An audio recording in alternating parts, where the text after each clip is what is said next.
one just started college. She was in high school when she first stood up. 3 high school girls, 3 teenagers who are pushing back. 2 of them in one of the bluest states in the country, in Oregon. 1 in another very blue state, my state, Colorado. So I want to introduce you to these 3 young ladies who are all fighting for the protection of women's sports. Are you ready? Alexa Anderson, come on out. Sophia. Alexa, Sophia, and Maddie from my home state of Colorado. Ooh, this chair is deep. Okay, I want to start, because you guys might not know these girls. Do you know any of them? You're going to know their stories, I think, once they introduce themselves. Alexa Anderson is from Oregon, and she famously, her senior year, at a state track championship meet, turned her back on the podium because she refused to share it with a boy who had competed in girls' track and field, essentially.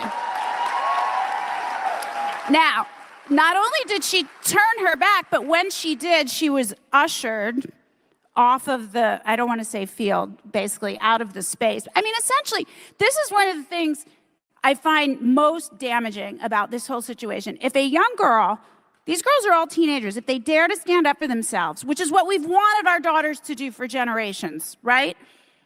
They are told to be quiet, to go away, and to let the boys have what they want. That is not how I'm raising my daughter, and I know it's not how you're raising yours. So I want to know, Alexa, what made you do it? Did you think of it in real time? Had you planned it? Was it just like, I'm not going to get up there and share the podium? What was going through your mind? Yeah, in that moment, I knew that I didn't want to just stand there and say that this is okay, that all of us girls out there are okay with the lack of protections in women's sports, because I know myself, as well as many of the other girls out there, including Sophia, who was at that meet, were not okay with the circumstances imposed. So I decided I'm going to step off the podium. I'm going to let the people in charge know that us girls, the ones affected by their laws, are not okay with this, and we want change.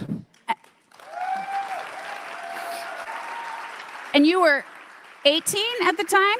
Yes, I was 18. Yeah, I want to tell you, I get emails every day from grown adult human beings who tell me, I love your brand, but I'm too afraid to wear it in my community, in my blue state, in my blue town.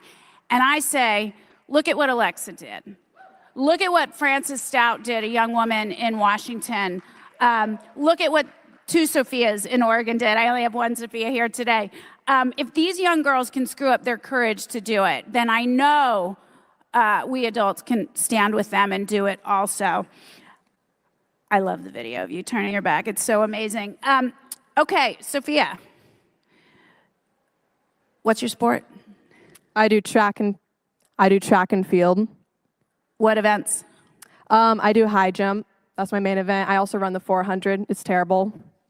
So a lot of people, and here's the thing, and I want to tell you, both Alexa and Sophia are winners of our most recent Courage Wins Award from XXXY Athletics. We gave 9 out just a few days ago. It's the most we've ever given. We gave them out on 10/10 because I think in this era when free speech is more under attack than ever, we want to reward young people who are using their voices and standing up and pushing back for the protection of not only their own sports, but their own privacy and safety. And I think their courage is so inspiring. And every time you buy anything from XXXY, a portion of the funds go to support the Courage Wins Award. So just keep that in mind.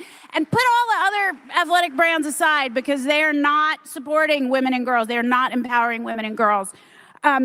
But a lot of people say you should stand down and not compete. You hear that all the time, right? And I support that. If that can have a real impact. If you guys remember Stephanie Turner, the fencer who took a knee, I mean, that was incredibly impactful. You've chosen to compete anyway, right? So how do you balance, or why did you decide that that was the right path? You're speaking up, but you're choosing to still compete. How do you balance those 2 things to protect your athletic future? Because you're hoping to run in college. Yeah, I think I showed up to the state meet knowing that I'd be competing against a trans athlete, and I prepared as best as I could. I prayed about it. I tried to prepare myself mentally, And honestly, I just broke down on the field. There's nothing you can do to prep yourself for a situation like that. And I lost the mental game, and I didn't compete well, and it got in my head, and it was just so hard. But, thank you to America First Policy Institute, who is helping me sue the state of Oregon over this issue. My amazing lawyers, they said, you need to compete anyway. You need to compete anyway. I came into the competition ranked higher than the trans athlete. I like to flex that. And so they said, I back you regardless of what you do. And that's what my family said. And I competed, and I didn't compete well, but I'm proud of what I did because I was showing that I was not afraid to compete regardless. And you guys are part of a lawsuit. Alexa, tell us a little bit about the lawsuit. Yeah, so there are 2 different lawsuits going on in Oregon right now. We currently have one over Title IX violations, where the state of Oregon has violated our Title IX rights. But then we also have a First Amendment lawsuit where Reese and I, the 2 that stepped off the podium, we were ushered out of the way. We were kind of shut down for using our First Amendment right to free speech and freedom of protest. And we also never received our medals from that meet, which was kind of seen as a punishment by the OSAA for standing up. And that's a government body. I mean, they're part of the Oregon state government. So why it's a First Amendment issue. Okay, Maddie. Maddie is from Colorado, about an hour away from where I live. We met maybe a year and a half ago, not long after I launched the brand. You were put in a position at only 14 years old where you had to wrestle against a male athlete. Correct? Yeah. Can you tell us a little bit about that? Well, it started with walking into the tournament. It was a boys and girls tournament combined, but separate. So our whole team, when we walked in, almost our eyes went glued to that, asking is that a female, a male, what is it? But whoever it is, the good luck. And then we found out I'm wrestling the biological male. And at the time, I didn't even know that it was that the person was a biological male. But I was just in disbelief. I didn't even know how to do it. There was this, twice my size almost, huge. I felt so weak and powerless, and I haven't been wrestling. I don't know what I'm doing. And it was also fast too. I didn't know what happened or what I was doing. It was I was a first time wrestling against someone who has wrestled for ages. So it's just the humiliation that is being forced upon these young girls and women. It's astonishing to me. What happened to You Go Girl and, girls empowerment, and all of a sudden, if you dare stand up in your own defense to prevent boys from stealing your rightful opportunities, your privacy, and your safety. I mean, wrestling does it count as a combat sport? Yeah, I mean, it's certainly full contact. Then you are deemed hopelessly, racist and homophobic and transphobic and all the bigoted things, and you have to just ignore the names. I know you guys know this. It takes a moment sometimes to get past that, but you have to ignore it because it's ridiculous. Everything about it is ridiculous. Okay, I'm going to come back to you, Alexa. You live in a deep, deep blue state. My understanding is your family is sort of more democratically aligned. Is that correct? Members of your family? Wrong? we're pretty moderate. I mean, Okay. we go either way depending on the issue. Yeah. What is it like, though? And I mean, I say this as someone who was long member of the Democrat Party, but not for a while now. Lived in San Francisco for 35 years, so you know what that is like. What is it like? I mean, the states where this is happening are where girls are pushing back are the states where boys are competing in girls' sports. So those are the bluest states, right? Because those are the ones that are ignoring the laws. And Gavin Newsom, the governor of California, despite the fact that on his own podcast back in April with Charlie, he said it's not fair or safe for boys to compete in girls' sports. He's now suing the federal government to what? To continue to allow boys to compete in girls' sports, which is insane.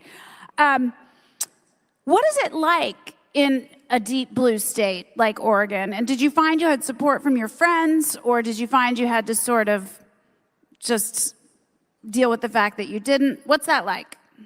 Yeah, we definitely had very mixed responses. I mean, I'm so thankful for people like my family and friends who have stood by me this entire time, so thank you to them. But there's definitely been a lot of mixed responses and a lot of people who are so quick to jump to the fact of, you're transphobic, you're homophobic, when really this is nothing about that. I think, in my mind, this is just about biological reality and the fact that biological men and women are not built the same, and it is not fair to allow them into the same sports for fairness, for safety, and many other things. So we've had mixed responses, but I'm thankful to everyone who's supportive. Let me ask you something while I'm with you, and we keep getting a little more time, so I'm going to take my time. What would you say to one of the adults that writes to me? What would you have me say to that person when they say, I love your brand, I love everything it stands for, I of course believe in the material reality of the fact that there are two sexes, but I'm too afraid to wear your t-shirt? What would you say to someone like that? I would tell them to not be scared to stand up for what you believe in, that if you feel passionate about something, it is your job to stand up there and let everybody know how you feel. Don't be scared of the people who are going to disagree, because no matter what, people are going to disagree with you. Nobody ever sees eye to eye on everything. So stand up for what you believe in and fight your fight. Isn't it amazing that a teenager knows that? And, most people, I think we all know this, most people would rather stand with the safety of the crowd than stand apart to do the right thing. They would. And yet, there are a few brave souls that always stand up and do the right thing, and they bring others along. And that's the role you all play, I think, here in this room as well. And we can do it with kindness, and we can be direct and fact-based. And I'll tell you a little story about a conversation I had recently at my daughter's soccer game in a bit to wrap up. But, we don't have to be disrespectful or rude. We have reality on our side. We have the facts on our side, but we won't cower, and we won't back down, and we won't be bullied. Sophia, what has it been like to find community?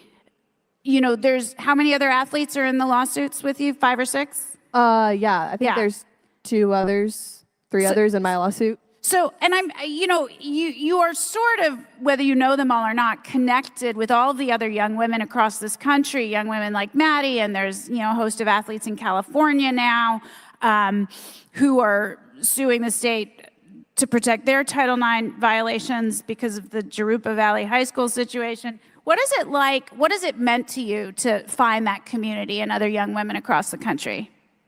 It's been so powerful. I think, if you had told me that I would be here a year ago, I would have said that's crazy. I never would have believed it. I never would have thought, we'd get to this point where biological men are competing with women and it is perfectly normal and accepted. That's insane to me. Sometimes I just think wow, how did we even get here? But it's been so encouraging to have the community of Maddie and Alexa and Jennifer Say. I got to meet Riley Gaines. That was so special. And also just when America First Policy Institute reached out and said, hey, would you like to sue? We're going to back you. We're going to help you.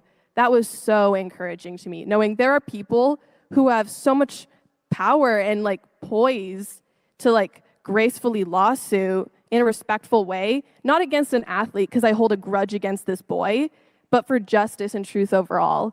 So that's just been very cool to see that. And it's hard, but I'm so grateful for all the friends I've made along the way. I tell people all the time, support those who are willing to stick their necks out. It means more than you know. For every nasty, horrible email or DM I get at least one kind one that is encouraging me to keep going. And even the people that are really well known, I have to tell you, it means a lot. I mean, Riley and I have talked about this a ton, and she's obviously more known than me, and it still just means a lot. So do it. Just shoot a note off. Write a DM. Thank you for what you're doing. It means a lot. It helps keep me going. It really means a lot. I think it means a lot to the girls. It certainly means a lot to me. Maddie, you spoke at a school board meeting about a year and a half ago. Is that right? Yeah. Okay, tell me what inspired you to do that, and what did you say? What was that whole experience like? How did that feel? You're so young. How did you screw up your courage to do that? Well, over everything, I knew that it was something I needed to do. It was something that I could do for God, for myself, for all the other female athletes like me. I knew that this was something I could do, but I was over beyond nervous, like I am right now. But I also was confused on why would people be against me? Because there were protesters, people who were supporting me, people who weren't. And I was so confused on why would people be against me when I am speaking the truth. And I speak no hate. I show no hate. But I speak the truth, and I will continue for everyone, for all the girls, because this is important. The fight is not over, and I will continue speaking for everyone.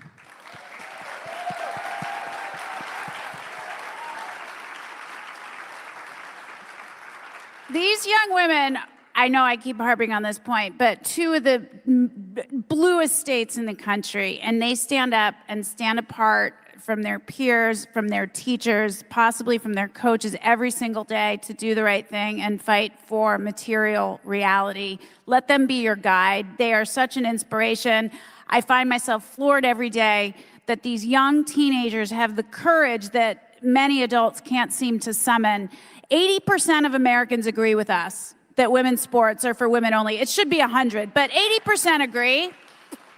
I mean, I don't know what the other 20% are doing. Half of them will come around too. 80% agree, but I will tell you the vast majority are silent still. And that's how I know we still have work to do. If 80% of them are silent, we are suffering under the tyranny of the minority. They are loud and bullying and angry, and they don't make any sense. Their argument holds no water. It has no logic. It will collapse upon itself. But we need the majority to stand up and say it. And since you guys are already willing to do it, if just because you're wearing a Moms for Liberty t-shirt or you're wearing our t-shirt, you're already making a statement, your job is to go into your communities and get all the people that agree with you to say it too. That's your job, okay? Because we need to change the culture, and when we change the culture, the laws will change. Okay, so I'm going to ask a self-serving question. I'm springing this one on you, so if you don't feel comfortable, it's fine. What does it mean to you that there actually is a brand that is standing up for this position? Like, do you think that makes a difference in the culture? I think it makes a huge difference. I mean, when I first saw these t-shirts, it was at State. Sophia and Reese were wearing them. I looked at them and I was like, oh my gosh, where'd you get this t-shirt? Like, this is amazing. It says XXXY, Save Women's Sports across the front. I thought it was amazing. I wanted to share that. Several of us held them up as they were introducing us, just sharing our message. And it is so inspiring to have a whole brand that's dedicated to this issue and is standing behind us. So thank you for everything you've done. Well, you know what? We can't let the other side have all the cultural points. Why not? Why? We need some points on the board. We need brands and music and films, and you need to support these companies that are putting product into the market that support your values. I looked around. I'm a brand person. I create content. I've written books. I've made movies. I'm like, why are we letting the other side do all the cultural influencing? And we're over here just, working on legislation, which is great. But the fact is the facts do care about your feelings. I'm sorry, they do. And so we need to change hearts and minds. I think a brand can absolutely can be part of it. What are you hoping for in college? I'm switching it up. I'm just doing my best Oprah impression. You're a senior. Okay, what are you hoping to run in college and where? I don't know. I'm looking at a lot of schools right now. On all my applications, I put that I am an activist for this issue because I was like, if they reject me, I don't want to go there. Good girl. I was unsure about if I wanted to go to a state school or a bigger school. So I was looking at Oregon State University, and I was like, oh, wait, they have a TPUSA chapter. I'm joining. If I go to OSU, I'm going to join. That sounds awesome. Good for you. Maddie, what year are you, and when's your college looking start, and where are you hoping to go? Well, I'm a junior right now. I have so many pathways that I You could don't have to go to college. Sorry, I don't mean to force that on anyone. It's not the right solution for anyone. Are you hoping to go to college? Definitely, yeah. But I'm also looking into going into the military and the National Awesome. Guard. So Awesome. Okay, I want to just tell you a quick story, and then you're going to give these girls another round of applause. So this story I tell a lot now. It sort of encapsulates why I started the brand. So I wear the product all the time. Obviously, it's my company. I wear it all around Colorado. But sometimes I don't feel, sometimes I don't really feel like it. I don't feel like being harassed and having those conversations. But I tell everybody else to have them all the time. So I need to put my money where my mouth is. So I'm at my daughter's soccer practice one night. I had something on, but it was kind of subtle. But my daughter, who's 8, was wearing that shirt. She was wearing that, not that subtle, right? She was wearing that shirt for soccer practice. And one of the moms who I'd known for a few years comes marching over to me. This is about a year ago. And I was like, oh, goodness, it's happening. It's happening with someone I know, not a stranger. It's happening. And she said, I don't know if you know what that T-shirt means. Obviously, she didn't know that. I'm sure she went home and Googled and was like, oh, goodness, that woman is terrible.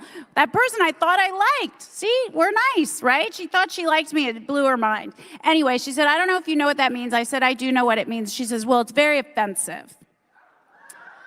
And I said, biological reality is not offensive, and I believe very strongly that girls need their own sports. The conversation went on for 10 minutes because she kept saying all the cliches and the tropes. This is going to mean genital checks for our daughters. And I said, it isn't. Where's the memo they get? I don't understand. Anyway, she sort of gave up at the end because I didn't back down. They're used to people backing down.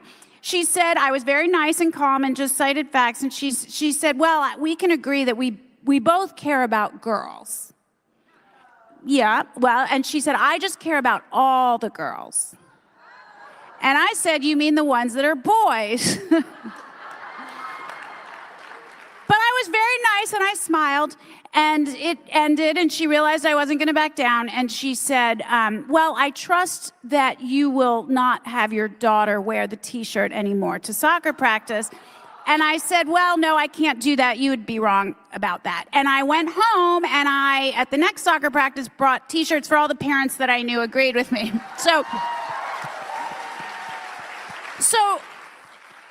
be kind, come armed with facts, have those hard conversations. I believe in my heart of heart, it is those one-on-one conversations every day with people in your community that are going to make the difference. They really are. So you go out there and do that and wear the T-shirt. It always provokes a conversation. Please give these girls a giant round of applause. They are the bravest among us.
Hi, everyone. Welcome to Unleashed with Scarlett Johnson, presented by Moms for Liberty.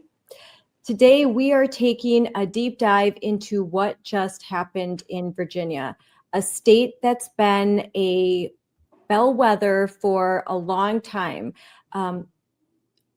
We saw the results this last week.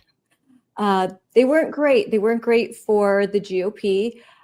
Conservatives that had some hope felt very disappointed, because I think even though we knew that the race for governor was a long shot, there was hope, but we thought at the very least Lee Jones, the AG, would lose, and he won. And that was probably my biggest surprise.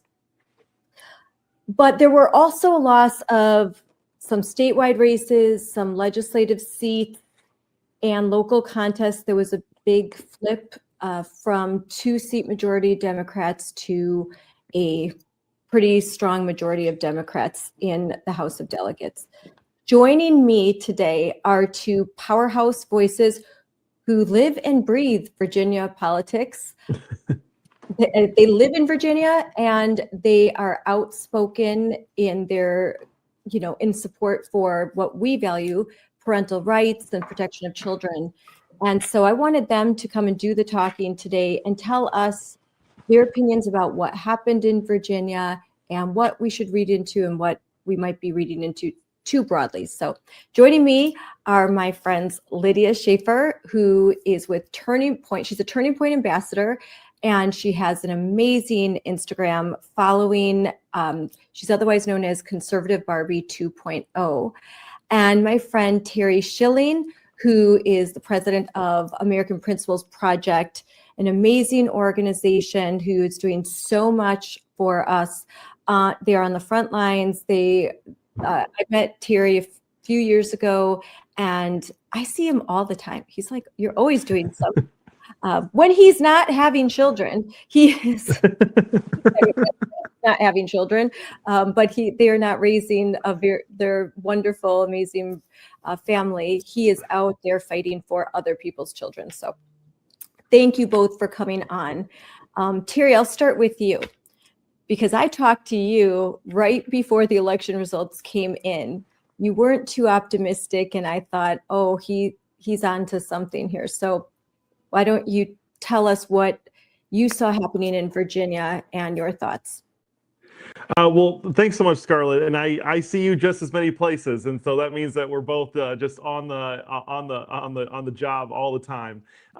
Look, I think what happened in Virginia is both simple and complex. The simple is that as a historical data point, had Winsome Sears won in Virginia, she would have been the second candidate in over 50 years to have won the election after her party had taken the White House. It is very odd to see the same party take the governor's mansion in Virginia after they had just taken the White House in DC. These races in both New Jersey and Virginia are typically pushbacks to the previous party that won the last presidential election. So the history was against us. But secondarily, I think where it gets complex is that Winsome ran a very strong campaign on parental rights, on protecting our children, on attacking Democrats for their extremism, specifically on the transgender issue. However, I think she put too many eggs in just one basket. Right? If you look at the broader message, there wasn't a lot to work with. She wants to get rid of the car tax. I would love to get rid of the car tax here in Virginia. A lot of people don't know. I know you have a national show, but in Virginia, we have to pay a 5% tax on the value of our car every year. It's terrible. People with minivans, which are very expensive these days, we get hurt really badly with it. But it's how our government's funded at the local level. So there's just a lot of problems there. But I think at the most basic level, we need to do a better job of not distancing ourselves from President Trump and the Make America Great Again agenda. If you look at where Winsome was hurt the most, it was with the low propensity Trump voters, the rural part of the state. Almost every part of the state went more blue. You see those maps with the arrows going, and it's almost all blue all across the state. So we need to do a better job of talking about the economic relief that we're going to provide to working families. We need to do a better job of talking about how we're going to get these Gen Zers and millennials back into the economy. I think this was bad luck, but also we need to do a better job going into the midterms if we're going to avoid losses like this. I lived in Virginia for 6 years, and it was the first time I had ever had to pay a car tax. It is it is ridiculous. So that tax. So, Lydia, your thoughts about the election? I know that you were commenting on it a lot on your Instagram post. You are a mom who lives near the Virginia Beach area. Your dad was born in Virginia. You know, you've got deep roots there. What are your thoughts about the results? Well, I'll have to tell you, I mean, I wasn't shocked that Spanberger won. I was shocked that Jay Jones won. I was absolutely shocked about that. But I agree with Terry that we need to align more with President Trump. I think that we need to stand strong with him. And I also think that Virginia's loss wasn't because of bad candidates or bad values. I mean, our candidates ran really strong races. I think what happened is simply that the state has changed faster than the Republican Party has kept up. Modern voters live online, demographics are shifting, families are looking for leaders who meet them right where they are. And this isn't about blame, it's about opportunity. We have the right message, we just need to modernize how we deliver it so that we can reach parents, families, and new communities all across Virginia.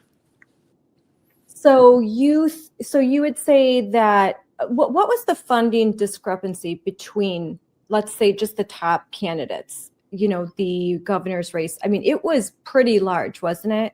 It was. And I feel like we in Virginia could possibly just modernize the way that we are reaching people. You know, I think that basically maybe just, I feel like we're kind of still living in 2004. I feel like if we could maybe bring it back to, I don't, just getting with the times, even bringing our messaging more online, meet people where they are ultimately. Is that your impression, Terry, too? Were there ad buys online? Were they utilizing social media? Were they trying to find, I know at the end we saw a huge turning point come in. We had Scott Presler. Was that just too late? Should that effort have started earlier? No, look, the Scott Presler and the Turning Point crew, they were pretty on top of this race. They had been out on the knocking doors for quite some time. Like, they didn't get into this late. I think they were doing doors and stuff as early as July, if I remember correctly. I might be wrong about that. But I really do think that, you know, okay, just basic, you know, conversation. What was Abigail Spanberger running to do? Well, she was running to get the government back opened up. She was running against the insane Trump agenda. She was running to stop Trump and all of his tyrannical, you know, oppressive regime that he was pushing on Virginians and hurting us every single day. Why vote for Winsome? Well, she's going to get boys out of our girls' sports. That's great. She's going to get boys out of the girls' locker rooms and showers. That's great. But what else beyond that, right? And I think we have to remember that the electorate is complex and sometimes complicated even, but there are different voters for different things. You know, some voters care about pro-life, some voters care about the cost of living, some voters care about housing, some voters care about traffic, right? There are all different things that you need to be speaking to voters on the campaign trail. And I actually think that that is one thing that President Trump did fantastically in 2024. He didn't just have, you know, an economic message for working class people. He didn't just have a culture war agenda for the families like us. He had an agenda for the Make America Healthy Again, right? I think that Make America Healthy Again agenda was incredibly popular and incredibly important to his victory, and obviously important for our country and getting us healthy again. But you have to have a diverse message that speaks to several different parts of your electorate if you're going to win. You can't, like I said earlier, you can't just put all your eggs in one basket. It's not going to be enough. And by the way, I basically pioneered the whole idea of doing campaign ads on women's sports at APP. We did the ads in 2019. I'm a huge believer in them, but they work on the margin, right? They move 3 to 5 points of the electorate. They don't work, they don't shift 8 points. They don't shift 10 points, 12 points. You have to have an economic message that shifts voters to your columns. You have to have a cultural message that shifts voters to your columns. And you have to have a diverse message that brings more independents, more swing voters, and even some Democrats over to your column. Otherwise, you're going to lose. Yeah. That's a good point. And I think that we have to hear the hard truths. Otherwise, if we don't learn from what happened right in this election, we won't be able to win the next one in 2026. So we have to be real. We can't just blow it off. We can't just think like it's not just about money. Yeah, it would be great if there was more money, but it's going to be a little bit more complicated than that. I do think that it's an interesting, because usually the GOP has leaned too heavily into an economic message, and now we're saying that maybe they didn't focus on it enough. But maybe it's also more than that. Instead of I'm going to cut your taxes, like really making a compelling story, telling a story like Trump did, talking to people where they're at and making them feel like you hear them. And I think that it's a unique thing. Trump is just such a unique phenomenon. And I worry when he's not on the ticket, what happens if we don't start to really shift the way that we do politics as far as conservatives. Could I speak to that real quick, Scarlett? Because one thing that was just glaring to me on election night, Winsome had a history. Look, I love her. We endorse her. We spent over $1 million to support her. I wanted her to win. But one thing that bothered me was that Winsome had previously attacked Trump, said bad things about him. She endorsed DeSantis. If you look at the 2024 election results, President Trump got over 2 million votes in Virginia, right? Winsome came up at, I think, just a little bit over 1.3.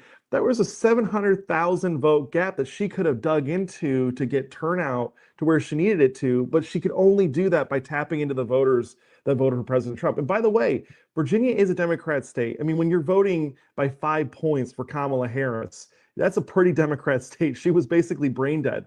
And they had voted for Joe Biden in 2020 by over 10 points. This is a solid Democrat state, but there were still enough Trump voters out there. If you just turned them out and had a compelling message, she could have won. But again, you need the money for that. Lydia, do you think that the parents and the grandparents and community members that agreed with Winsome, hey, we don't want boys in women's sports, do you think they turned out? Because I don't think that they turned out enough. Do you think that I think that's they just didn't turn out?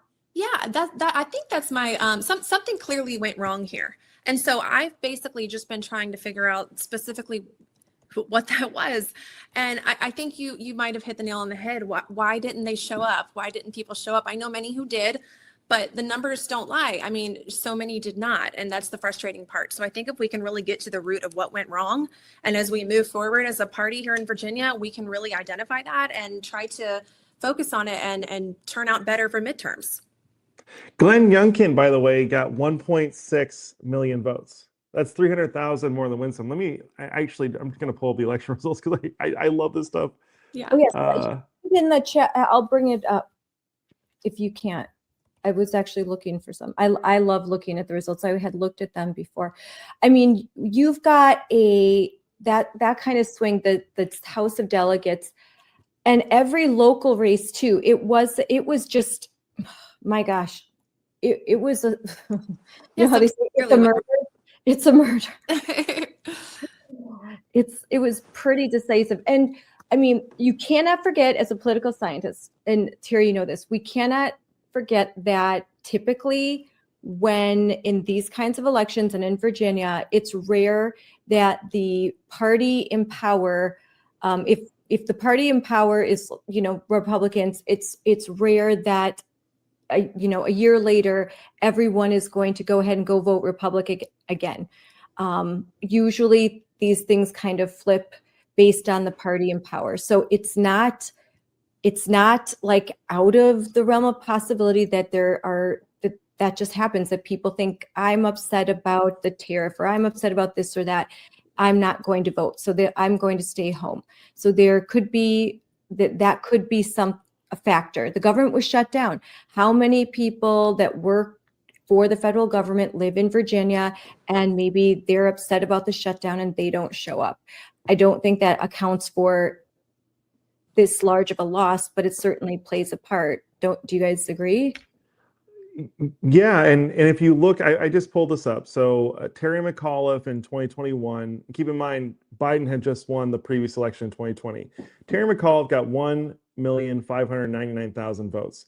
Glenn Youngkin barely won. But if you look at the Terry McAuliffe's 1.599 million votes, Abigail Spanberger got almost 2 million votes, right? So the Democrats were depressed turnout in 2021. And they obviously had more energized and vibrant turnout in 2025. And it makes sense because they're under pressure, they're under siege. It's easier, it's a lot. Your job when you're tearing things down and you're the insurgent coming up and attacking is a lot easier than when you're governing. It's just the nature of leadership. It's a lot harder to lead than it is to knock something down. Do you think people get comfortable with the fact that Trump is in office too? And maybe they just feel comfortable and they think that, we have Trump, we're fine. They don't feel that Lydia, urgent. I think that yes, and if you look at how Trump came out of the gate, right?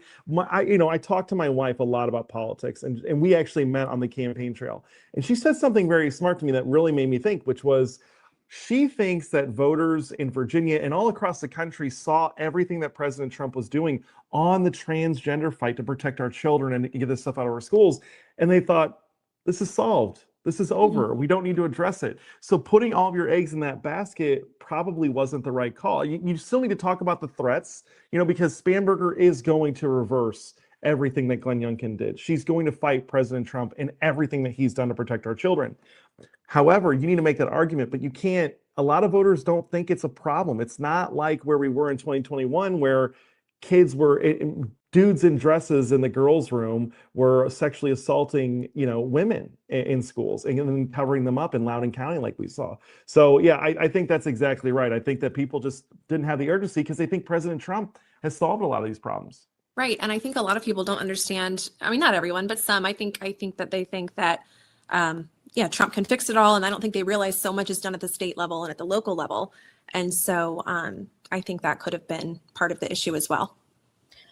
So I'm looking at some different results, like showing the results, comparing them with 2024, 2021. And the shifts are pretty clear, especially 2024 to 2025. A lot of the demographics that Trump had won, all those gains were not only, it didn't just even out, there were losses, flips in young men, flips in turnout, where there was 81% turnout, you see 49% turnout. And if you look at New Jersey, though, and you see that it really kind of mirrors Chitterelli, and Chitterelli was very aligned with Trump.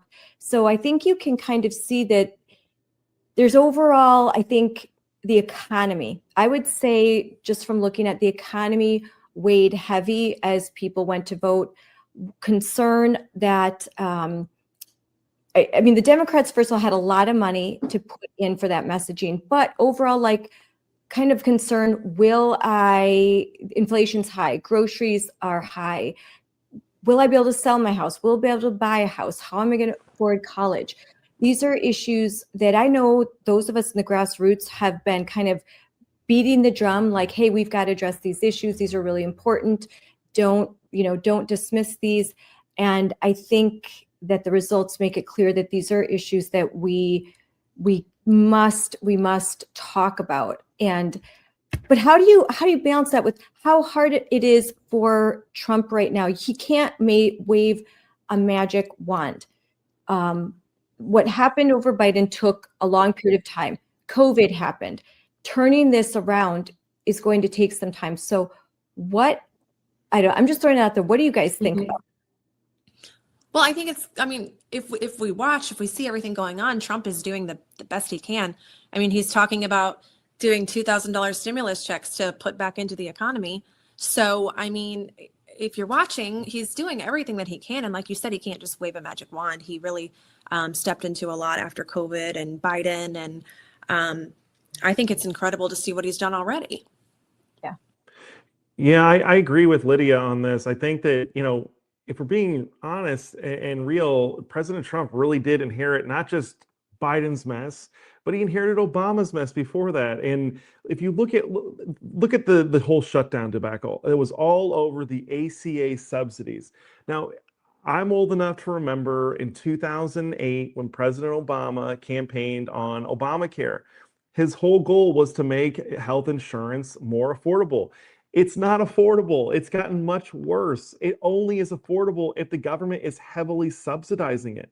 It is a failure. It was never meant to succeed. It was meant to actually get us into single payer healthcare. It's meant to balloon the system with mandates for coverage and then also subsidies to where things like this happen and Democrats have more leverage points to control the economy. But look, I think we need to think quickly. I think the Trump administration needs to figure out how they're going to address the unaffordability crisis that Americans are suffering from, especially these next generations, because we haven't even talked about Mamdani and how a communist Islamist won mayor of New York City. And if you go back to 2001 and you told anyone after 9/11 that a communist Muslim was going to be elected mayor of New York, they would have laughed at you. You could have won a 1,000,000 to 1 bet that day if you placed that. But we have to address, Mamdani was speaking about housing unaffordability. That was like all he talked about. We need to figure out how we can get young people into home ownership again, because the housing prices are way too high. The mortgage rates are way too high. Kids can't start families, which is the biggest motivator. Like if you look at why people make more money, why they achieve more, it's because they have families that they have to provide for. That's like the biggest motivating factor for anyone. It's very rare where you see two married people or even a single person that are thriving successfully by being single and not having children. Most successful people have at least 1 or 2 children. So we need to figure out how to get people, these younger generations, back into the economy and actually participating in it. Otherwise, we're going to get more Mamdanis.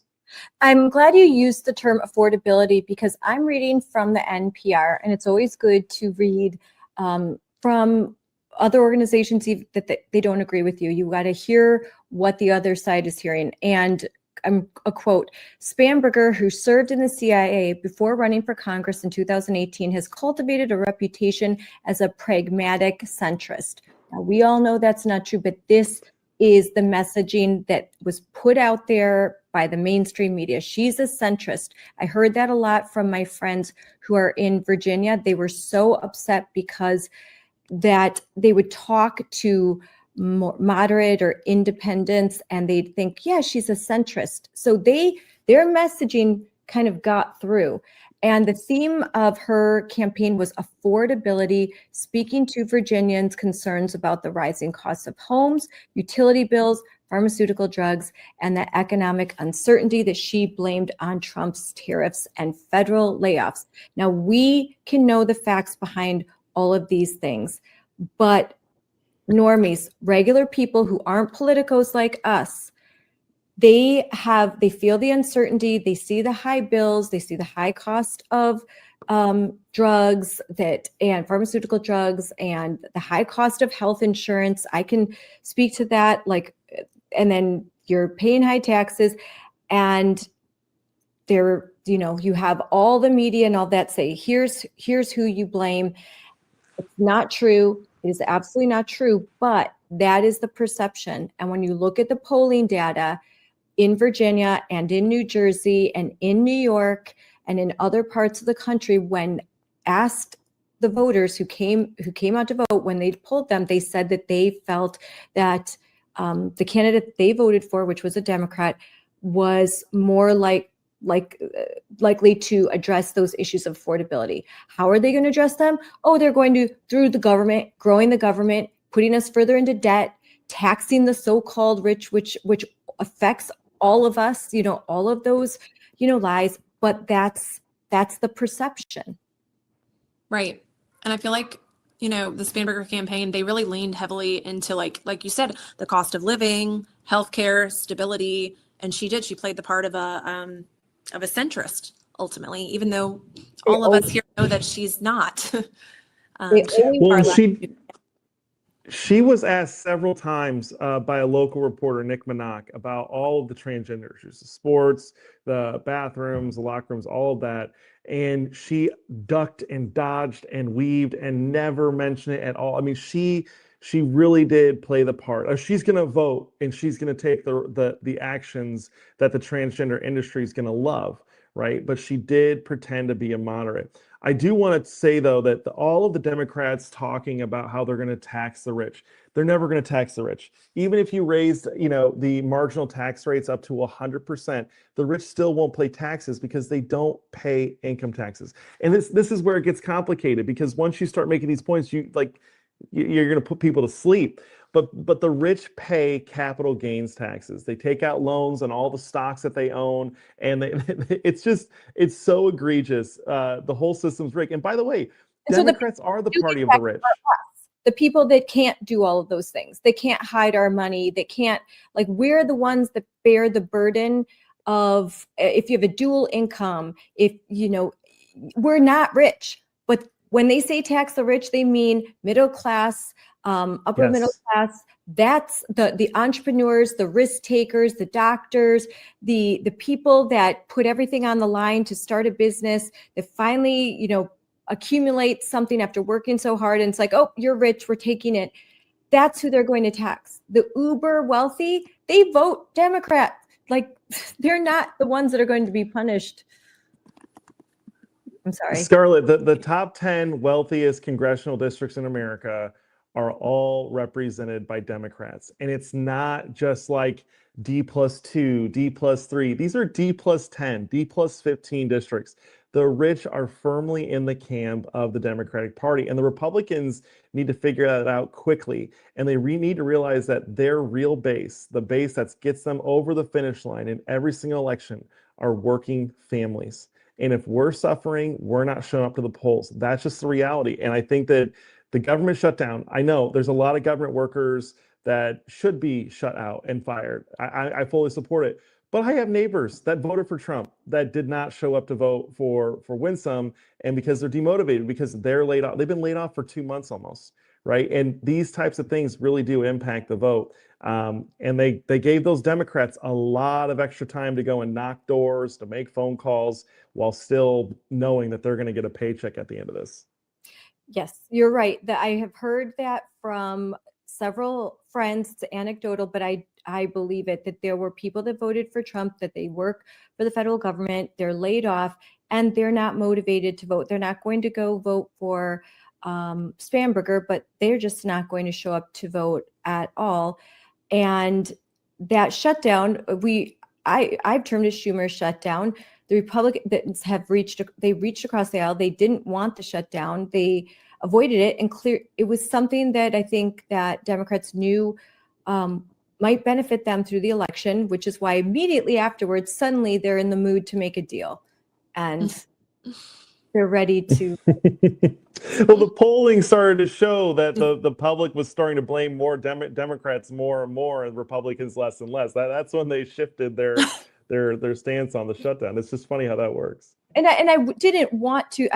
My advice to the Trump administration was cave in, because maybe it'll help you. I mean, they did the right thing. They could not cave. Like, they could not do it at that time. It's something that happened, and it's just something to acknowledge. Could they have messaged it better? I don't know. I think they were doing their best. This is the question, Terry, based on what you're saying, and Lydia, maybe you could answer this. How do we message better that the real rich, the real wealthy are not the conservatives? They're not Maha. They're not the independents. The real wealthy are on the radical left. How do we change that? Because I am telling you, I have a lot of relatives that live in the city of Milwaukee in Wisconsin, or they live in some other cities in Florida. They're Puerto Rican, and their family values, their religious values, they all align with conservatives. They all align with Republicans, but they still think Republicans are the rich country club crowd. We're the wealthy, and they're voting for the little guy, the Democrat Party. They still have that perception. How do we change that? I think it takes having the conversations, but it's such a hard conversation to have, especially when we're with our family at Thanksgiving and we're not supposed to talk about politics. It's like, how can we have these conversations? So me personally, I do the only thing I know how to do that feels like makes a difference is make my little videos, and I'll show charts. I'll make my videos online and share them with as many people as I can. And I don't know, I think it's just getting these numbers and these facts in front of as many people as possible. And in today's day and age, I feel like a lot of times that is social media. So for me, it's just putting the facts out there and hoping people share it and talk about it. And it will take having these conversations.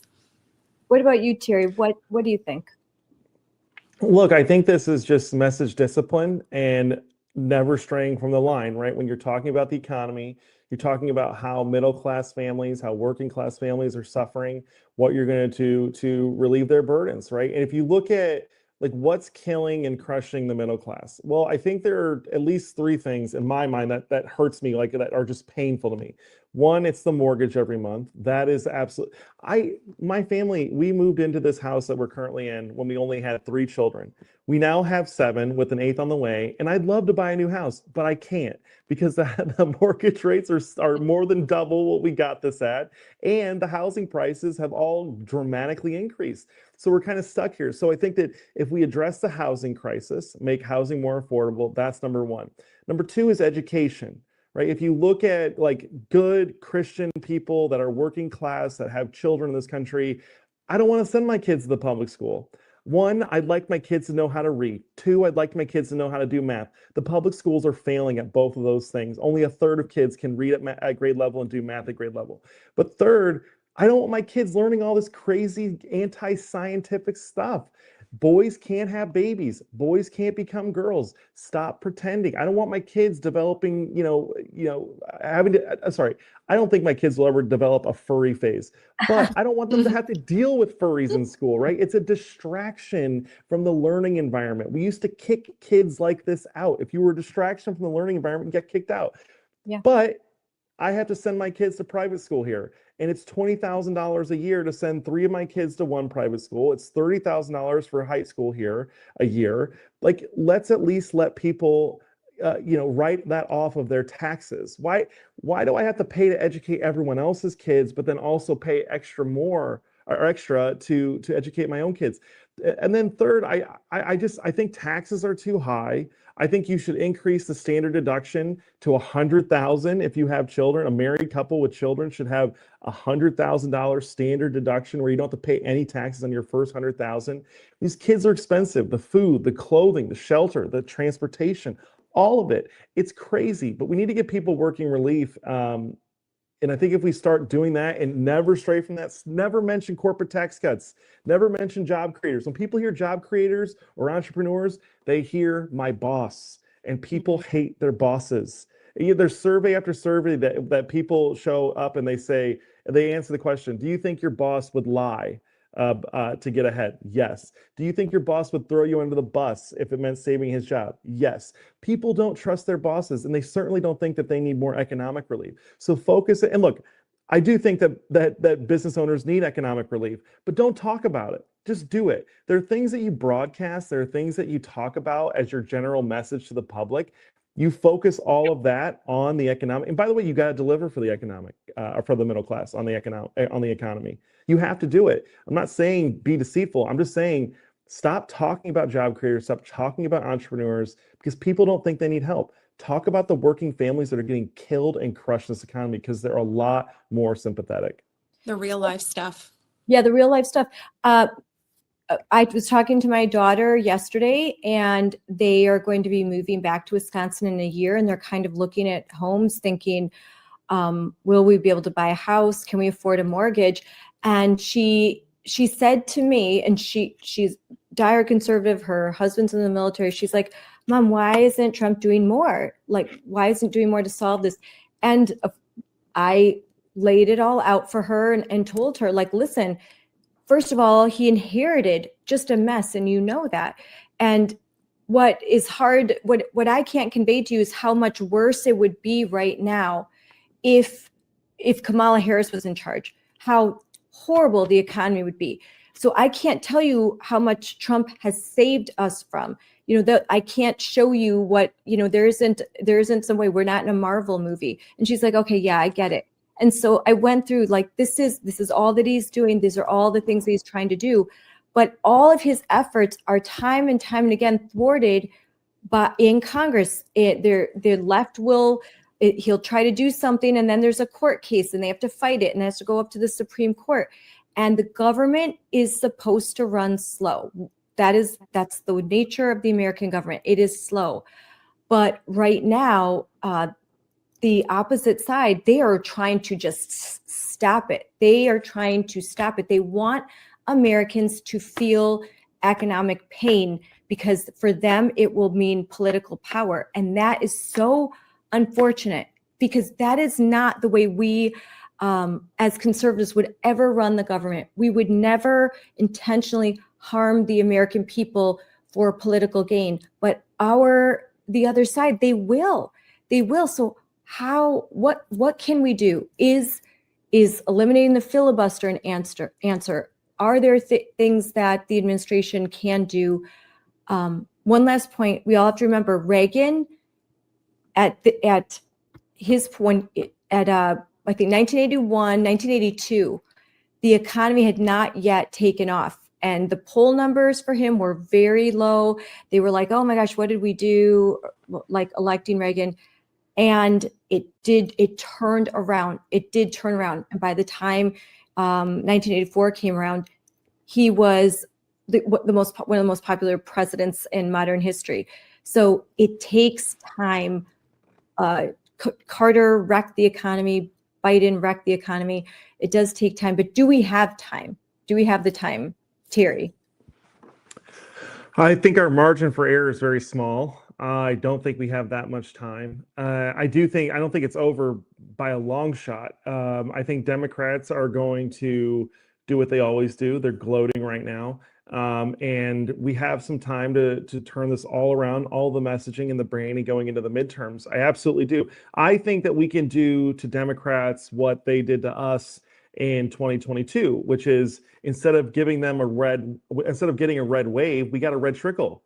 We need to make sure that they don't get a red trickle even, right? We need to make sure that we keep the Senate and we keep the House. And I think we have a great shot at both of that, but it's gonna mean going on offense and going up early, right? I mentioned earlier, I'm pretty sure the Turning Point crew and Scott Pressler were in Virginia, New Jersey, knocking doors starting in July.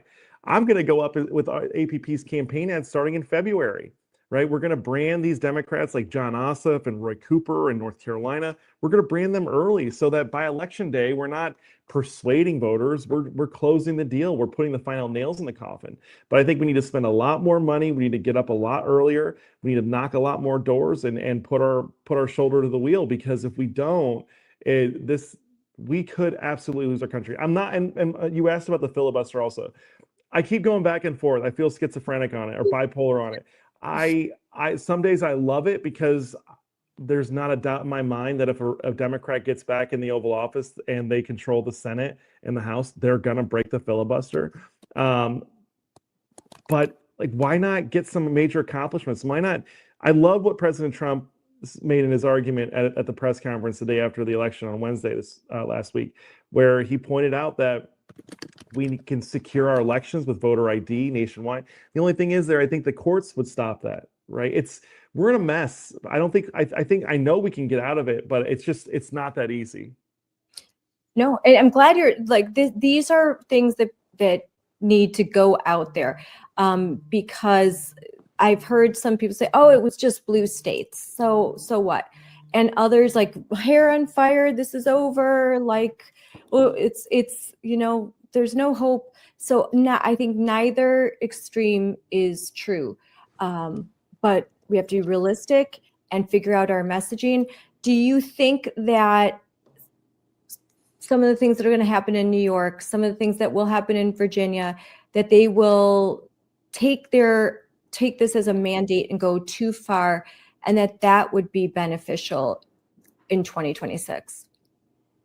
I could totally see, the rest of the world now watching what's about to happen in New York with Mamdani. I mean, that is going to get crazy. And so maybe that will be a good example of what we could get if people continue to vote blue. But I think we just need to shine light on the fact that conservatives did not show up in Virginia, or they didn't show up. And so I think we need to get to the root of why. And I think Terry made a fantastic point about how we need to talk more about real life issues like the housing crisis and how it relates to people. And I think if we can just master that, I think we could go a lot further. Yeah, I do think that Elise Stefanik, who is most likely to be the nominee for governor in New York, I think she's going to have a great opportunity to unseat Kathy Hochul because of Zohran Mamdani getting elected. I know that APP is planning to heavily support her. She's fantastic. She's a parent herself. I've personally spoken to her several times about protecting our children. It's the top of her priority list. So I think she's in a good spot. I think the thing that's tough about the Trump coalition, and look, I've said this before, I'm a huge political nerd. A major part of the Trump coalition is the Ross Perot voter, right? And for those that are unaware, that are listening, the Ross Perot voter was the third party voter in the 1988 election. I'm sorry, the 1992 election between Bill Clinton and H.W. They don't like these free trade agreements. They don't like Republicans because they think that they're all about corporate America, but they don't like Democrats because they're not big government people. They want a third way and they want the middle class prioritized. And so I think that if Republicans are going to make this incoming blue wave, a blue trickle, I think what they really need to focus on is getting messages that really speak to those Ross Perot voters. Those really are the MAGA voters. But they also need to deliver, right? I think a major part of what happened this last election is these people are still hurting. And yes, Trump's delivered on a lot of things that we all care about. But at the same time, housing is way too high. Education costs are way too high. Kids can't get good jobs. Kids are still living with their parents in their 30s. Right. And so if I'm that Ross Perot voter that voted for Trump in 2024, didn't vote for him in 2020, but voted for him in 2016, I'm thinking, when the hell is my son going to get the hell out of my house and marry someone? Well, they can't do that if they can't afford a house. Right. So we've got to actually start delivering on this, or at least come up with compelling policy agenda that voters believe in. Yes.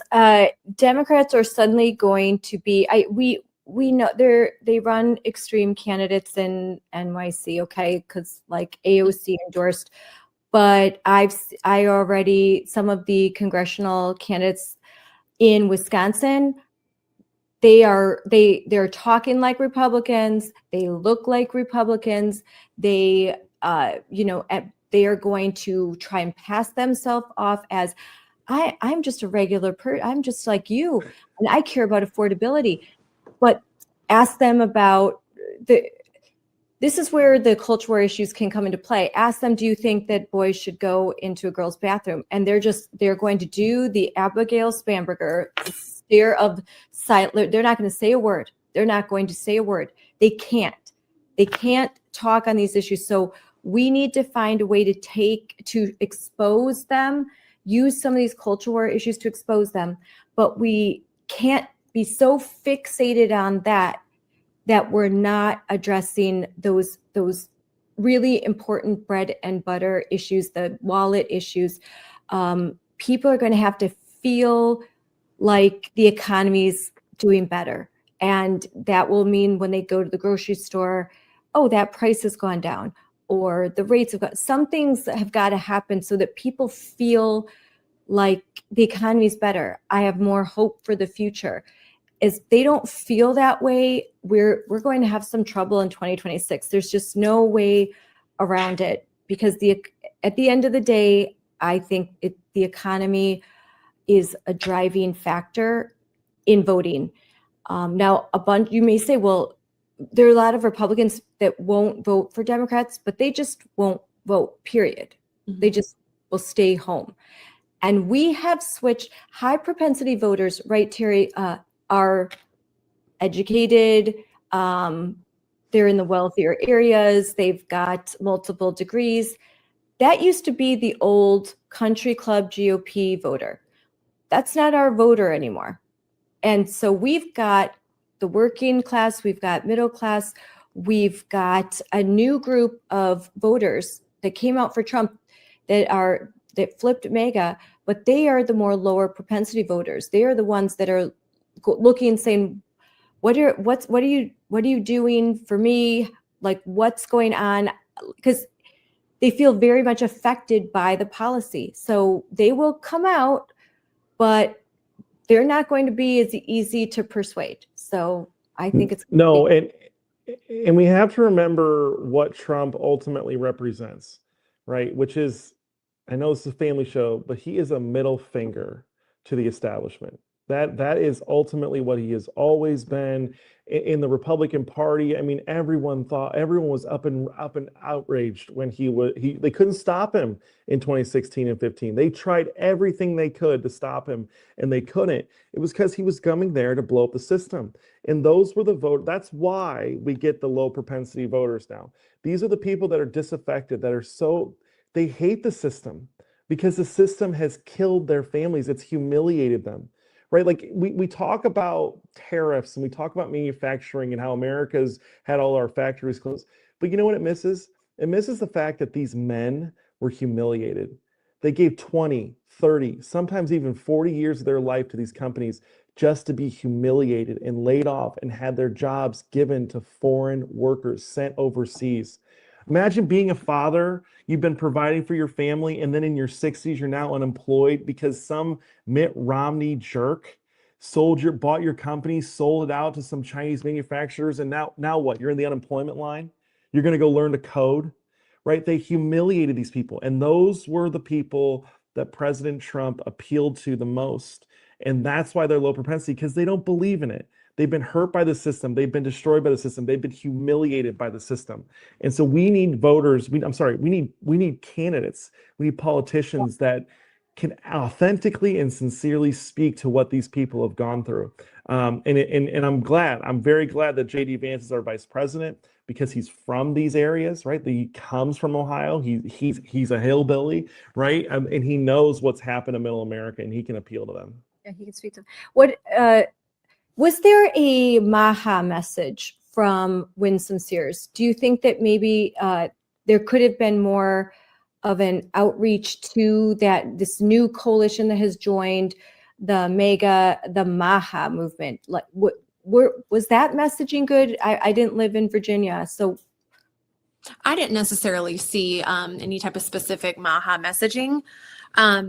But I think we have to remember that a lot of people too, like I know I have people in my family that vote based on personality. I know someone I'm thinking of specifically right now who did not vote for her because they just didn't like her personality. And so I just think that is completely unacceptable too. I'm seeing a lot of just, when you look at Trump, people that don't like him because of his personality. And I think that we need candidates, like Terry even said, who can actually deliver on what they say they're going to do. So, you know what? I don't think that all those who voted for Democrats in Virginia were like like they went to the polls, they drove, they were just so enthusiastic. Mm-hmm. We have to remember the Democrats have a machine. Mm-hmm. They get the vote, they will do everything they can to make sure that ballot ends up in the counted. We don't have a similar mechanism, do we? Like, so there is a world where I could see we could get that person that says, I voted for Trump. I don't really like Winsome Sears. But if we could have a conversation and say, like, you know what, this is what she would do. Who cares if you don't like her? Vote right on the policies. You probably get them, fine, I'll vote for her, sure. But you've got to get them to vote, get that ballot filled out, and get that counted. I think Democrats get a lot of people that are like, who is Spanberger? I don't know who she is. And they convince them, or they make it so easy for them to do. They're like, okay, why not? So How do we do that? Right. I mean, I think that's a great question. Go on, Lydia. Sorry. No, I just think I am a hairstylist. Okay. I am in the salon multiple days a week. I have a lot of people in and out of my chair. They know where I stand politically. I think you have to live under a rock to not know where I stand politically. And so I'm having a lot of conversations with people regularly, people that don't agree with me, that are on the other side, or people that are pretty moderate. And I am seeing a lot of just the personality thing. It doesn't seem to be facts or what these candidates can deliver. It seems to be a lot of personalities that people are drawn to and not even what people stand for. And that's based on, in my opinion, media. That's based Absolutely. on 100% media. That the TikToks, I don't like this. They've seen enough media and they're forming an opinion, and now they don't even have to think about the facts anymore. Because then hey, most of the people I know don't like so and so, so it makes it easy for me to not like them too. Exactly. What do you think, Terry? No, it's Mean Girls, right? I mean, that's what the media is. Like they let everyone know who's allowed to be at the lunch table, who's in the in club, and who's not allowed, right? And I mean, like the line keeps getting further and further away from normalcy. And that's what's so crazy to me is like, how is it that AOC and Elon Omar, how are they in the in club? Like, how are they acceptable for ABC, but like Mike Johnson isn't? Right? Like Donald Trump isn't. Like these are actually pretty normal Americans. Like Donald Trump's just a New Yorker. That's it. He's just you. If you know anyone from New York, Donald Trump's pretty similar in terms of demeanor and how he talks and how he treats people. Give you the shirt off his back. Will take care if you really need help. But like if you talk trash to him, he will talk trash twice as hard back. Like that's kind of justice in a lot of ways. But no, the media is a real problem in this country. You know, the BBC just had a major penalty. Trump's suing them for $1 billion because they deceptively edited his speech on January 6, 2021. They made it sound like they took one part of the speech from the 10-minute mark and they merged it with the end of the speech at like the 57-minute mark. It was almost an hour apart. And it made it sound like he was telling everyone to go to the Capitol and knock down the doors and blow everything up. But the media is so evil. They lie. But ultimately, they're just the mean girls in high school. They're the cliquey girls who don't want anyone else to infringe on their territory. They love the Democratic Party. And honestly, it's pathetic because they should be getting a lot more out of the Democratic Party than they're getting with all of the sycophantry that they're giving them. And they need to be held accountable too, because a lot of this stuff is criminal. I mean, the way they can mold society's mind on somebody and not even give all the facts. And like you said, even edit a speech, that should be criminal. And I don't want to we're drawing near to the end, and I don't want to get specific about some internal like things going on among the right, like squabbles that we see because we're all on social media a lot.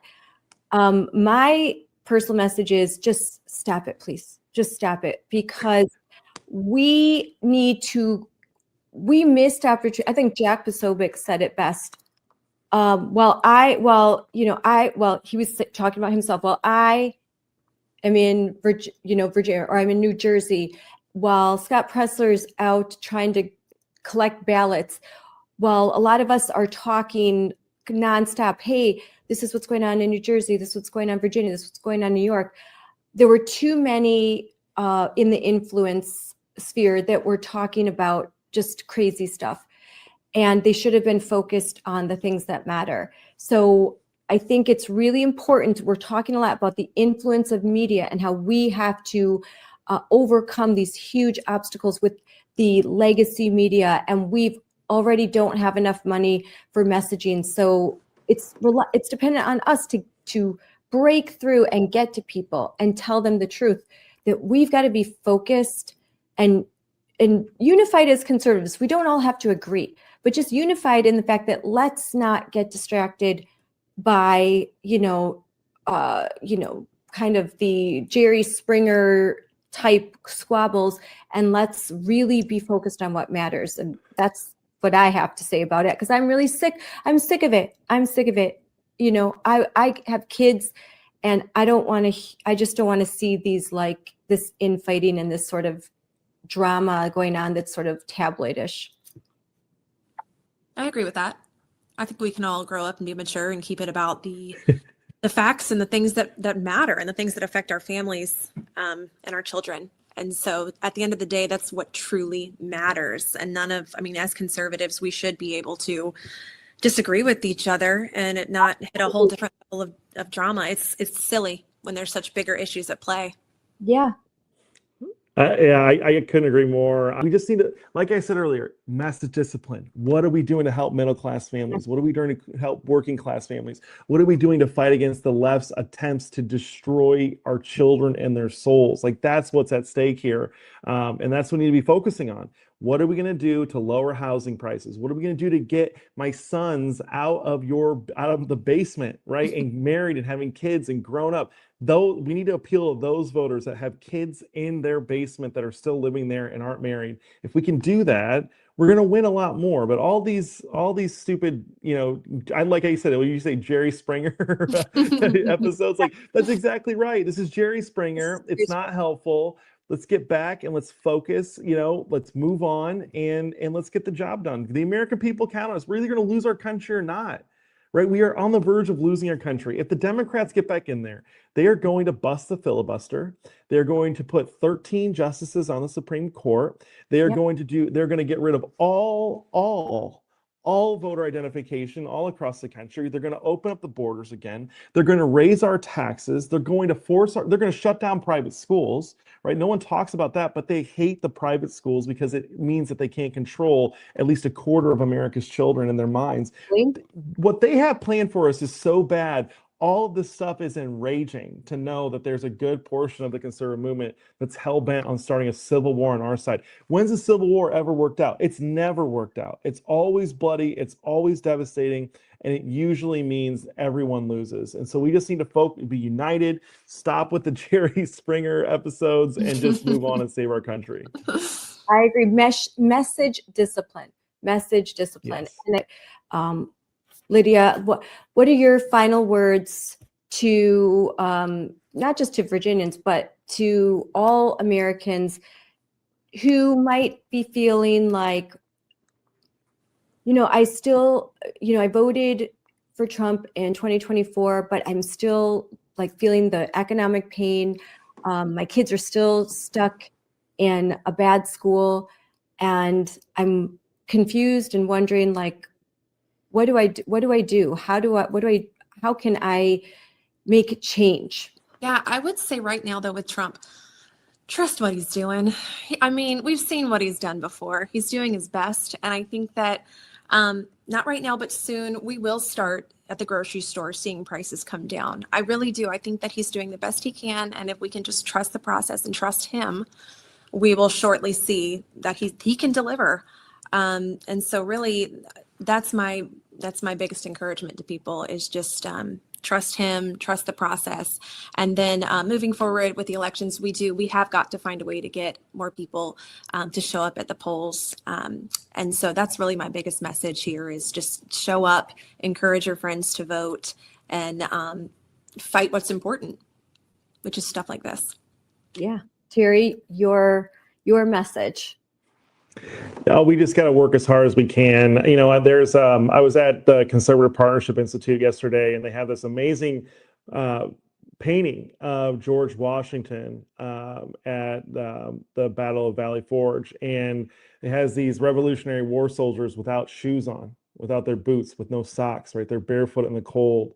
This country was not founded by weak men. It was not founded by cowardly men. It was founded by brave people who are willing to ultimately, like, we say this, it's a cliche, to give up their lives for the next generation. Think about what that means. I mean, a lot of our people aren't actually even willing to like give up their job for the next generation. And we shouldn't get to that point, but we have to enter into a sacrificial mindset where we're willing to give up everything we have so that the next generation can be free, because that's what we inherited. The people that got us here are the people that died for us. And it's Veterans Day. I don't think that should be lost on anyone, but we got to do message discipline. We got to put our shoulder to the wheel. We got to be willing to throw the long ball and to sacrifice, because if we're not willing to sacrifice, the left is. I mean, the left is willing to sacrifice a lot. I mean, look at their hair, look at their looks. I mean, just the looks alone tell you everything. They are willing to die for their causes, and we have to be twice as willing to die for our causes. I heard recently someone say this about what's going on in New York City, and they said they actually believe in their religion, and I think it's something that we have to take, like, they actually believe in what they're saying. They believe in their religion, and their politics is their religion, and this ideology is their religion. So we need to believe in what we're doing. We need to, I would say, trust in God, trust in our families, trust in truth, and stand firm on that. Don't question that. And when you look around and you think things aren't yet the way that I'd hope they would be, I think, especially, I'm a conservative. I believe in the power of the individual. I would say, look at yourself, think, what can I do to make a change? Don't look at what someone else can do for you. What can I do? How can I help facilitate change? What could I do to make my school district better? Even in the smallest ways, even if it's, there's things you don't like in your school library, volunteer to go to the school and volunteer to be, we're always needing teachers. And it's not that hard to be a substitute teacher. And so just go in there and then try to make that small change. Volunteer in your local library and volunteer to read books.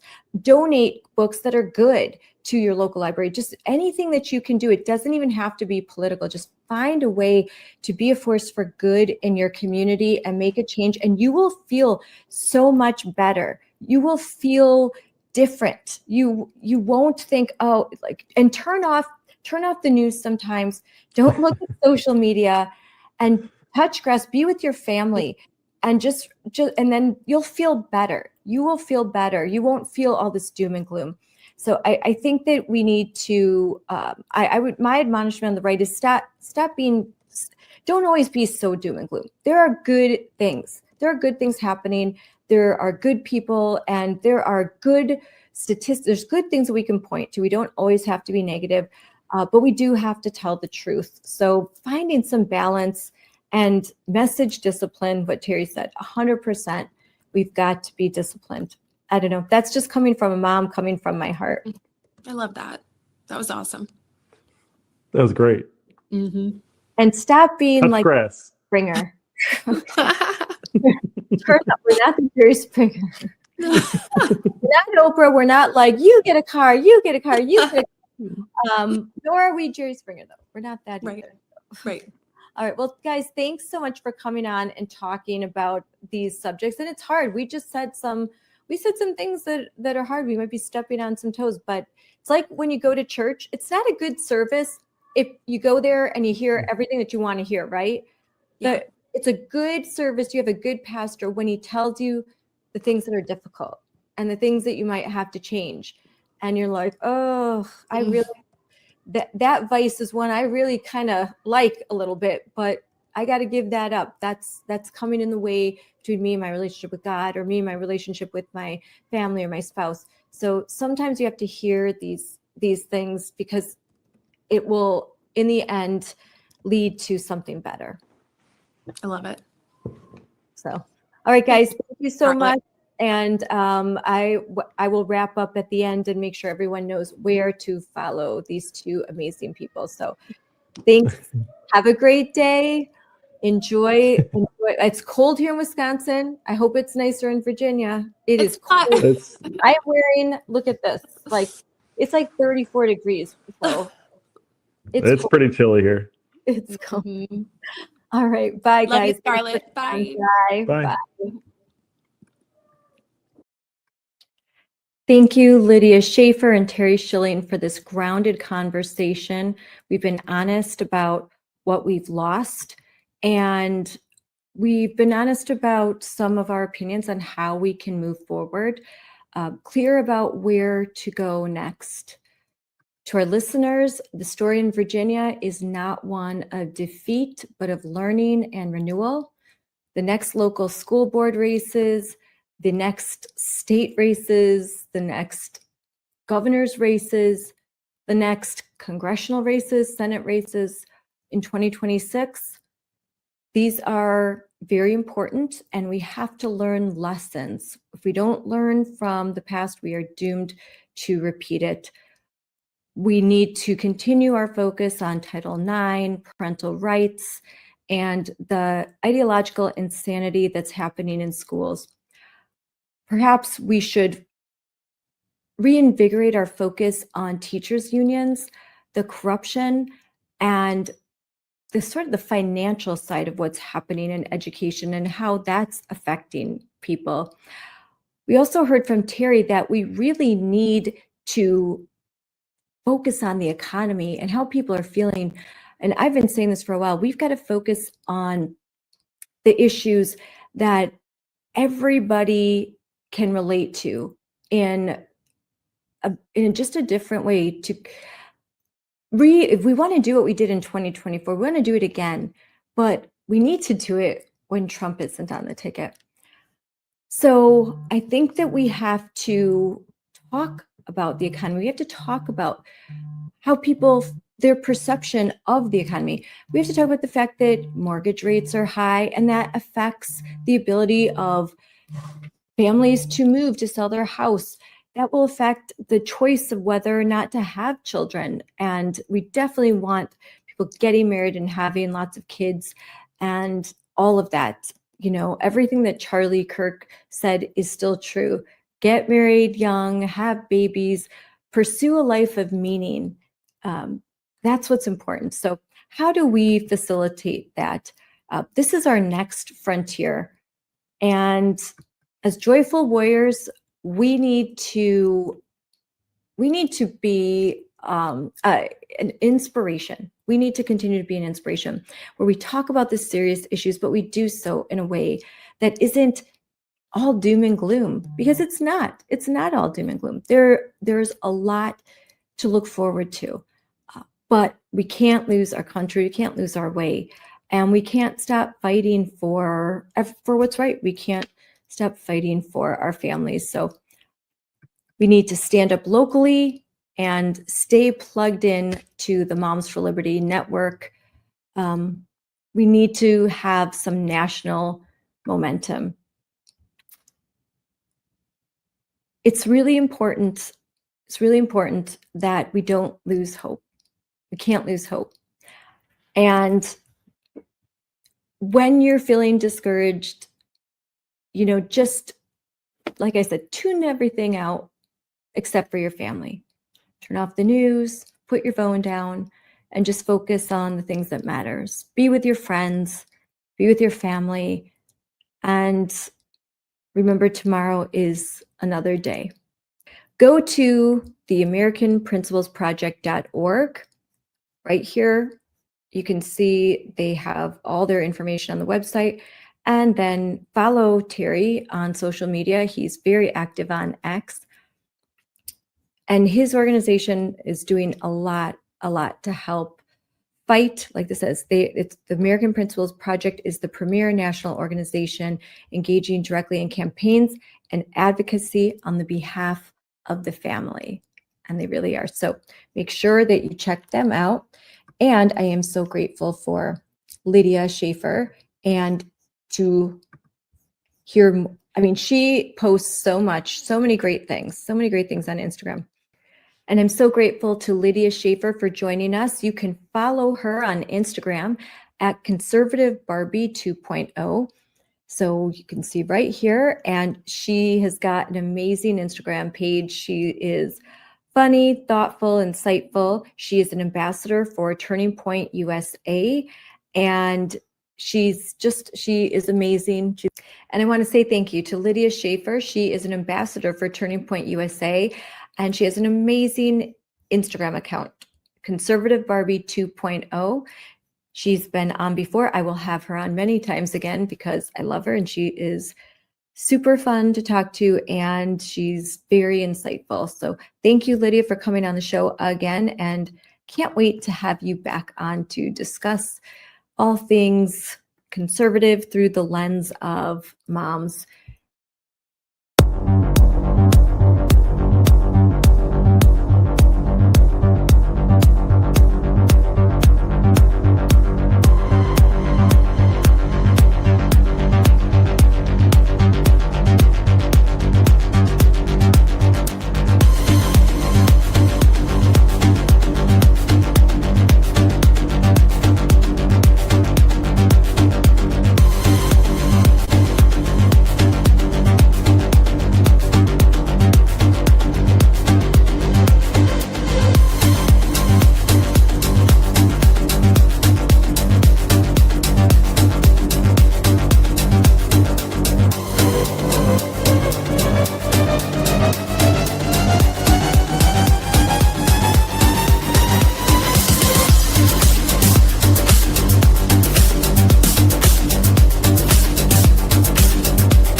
Ooh, here. Hi, everyone. I'm going to get this right. Hi, everyone. Welcome to Unleashed with Scarlett Johnson, presented by Moms for Liberty. And today I am excited to introduce my guest, Kira Davis. And Kira, I recognize, I was on X and I saw your video and I was like, yes, yes, yes. I loved what you had to say. And then I started to look into your whole body of work and I immediately sent you a message and said, you have to come on my show. I have to talk to you. I just loved what you had to say. And today we're just going to talk and I'm going to learn more about you. You have a ton more experience than I do doing this. You've been doing this for 15 years. So I just want to talk and look over some of the things you've done. I'm a big admirer. And so thank you for being on my show. Well, thank you, Scarlett. It is a pleasure to be here. Yes, you're right. I have about 15 years in the business. I got into this business because I'm a mom and I was raising my kids at home and needed sort of another outlet for myself to, just have a place to put my thoughts and my feelings. And I was always interested in politics. So I started blogging back in the day. And those were the early days of conservative media when Andrew Breitbart was still alive and Breitbart media was just getting up and running. Back then it was called the big sites, big government, big Hollywood. And forged a career that way. And it's been a great career. It's allowed me to stay home and raise my kids, but also stay connected to the larger world and have an adventure. And this job has brought me many adventures, good and bad, over the years. How many kids do you have? I have 2 children. I have a 23-year-old son who just graduated college, and I have an 18-year-old daughter who just started college. And as a matter of fact, behind me, you can see my book. It's called Drawing Lines, Why Conservatives Must Begin to Battle Fiercely in the Arena of Ideas. I wrote that book in 2022 when I was running for school board for our school district. And I got into that because I'm a mom and I took one of Moms for Liberty's school board training courses. Oh, wow. And learned how to run. I lost. I don't know if this is a ringing endorsement for Moms for Liberty. I went to school board and lost too. So we're in the same. We're in a good club. At least we did it. I learned a lot. And so I included some of that in my book. So it's very fitting for me to be here. And it's a pleasure. Wow, it's so interesting how the origin stories. I ran for school board and I lost. I ran twice and I lost twice, so I have you beat. And I was successful I was part of an effort to recall 4 school board members, and the teachers unions didn't notice us at first, and so we were able to go under the radar and really get to folks who were upset about what was happening to our kids during COVID. And so we were successful until we won the recall. And then once we were on the radar, they poured in resources and money like I've never seen before. Yeah. You live in California, so you know.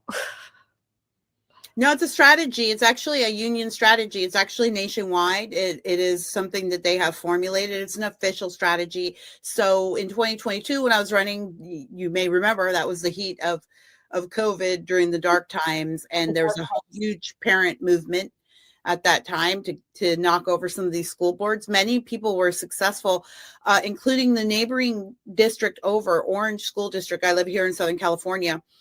The city of Orange, their school district, the conservative parents ran and won. They took the board over and the unions immediately launched a recall. And they were successful. Now, I will say this, those parents marched in there and immediately began turning over tables and chairs. So they got as much done as they could in the time they had because they knew that was going to happen. And it certainly did happen.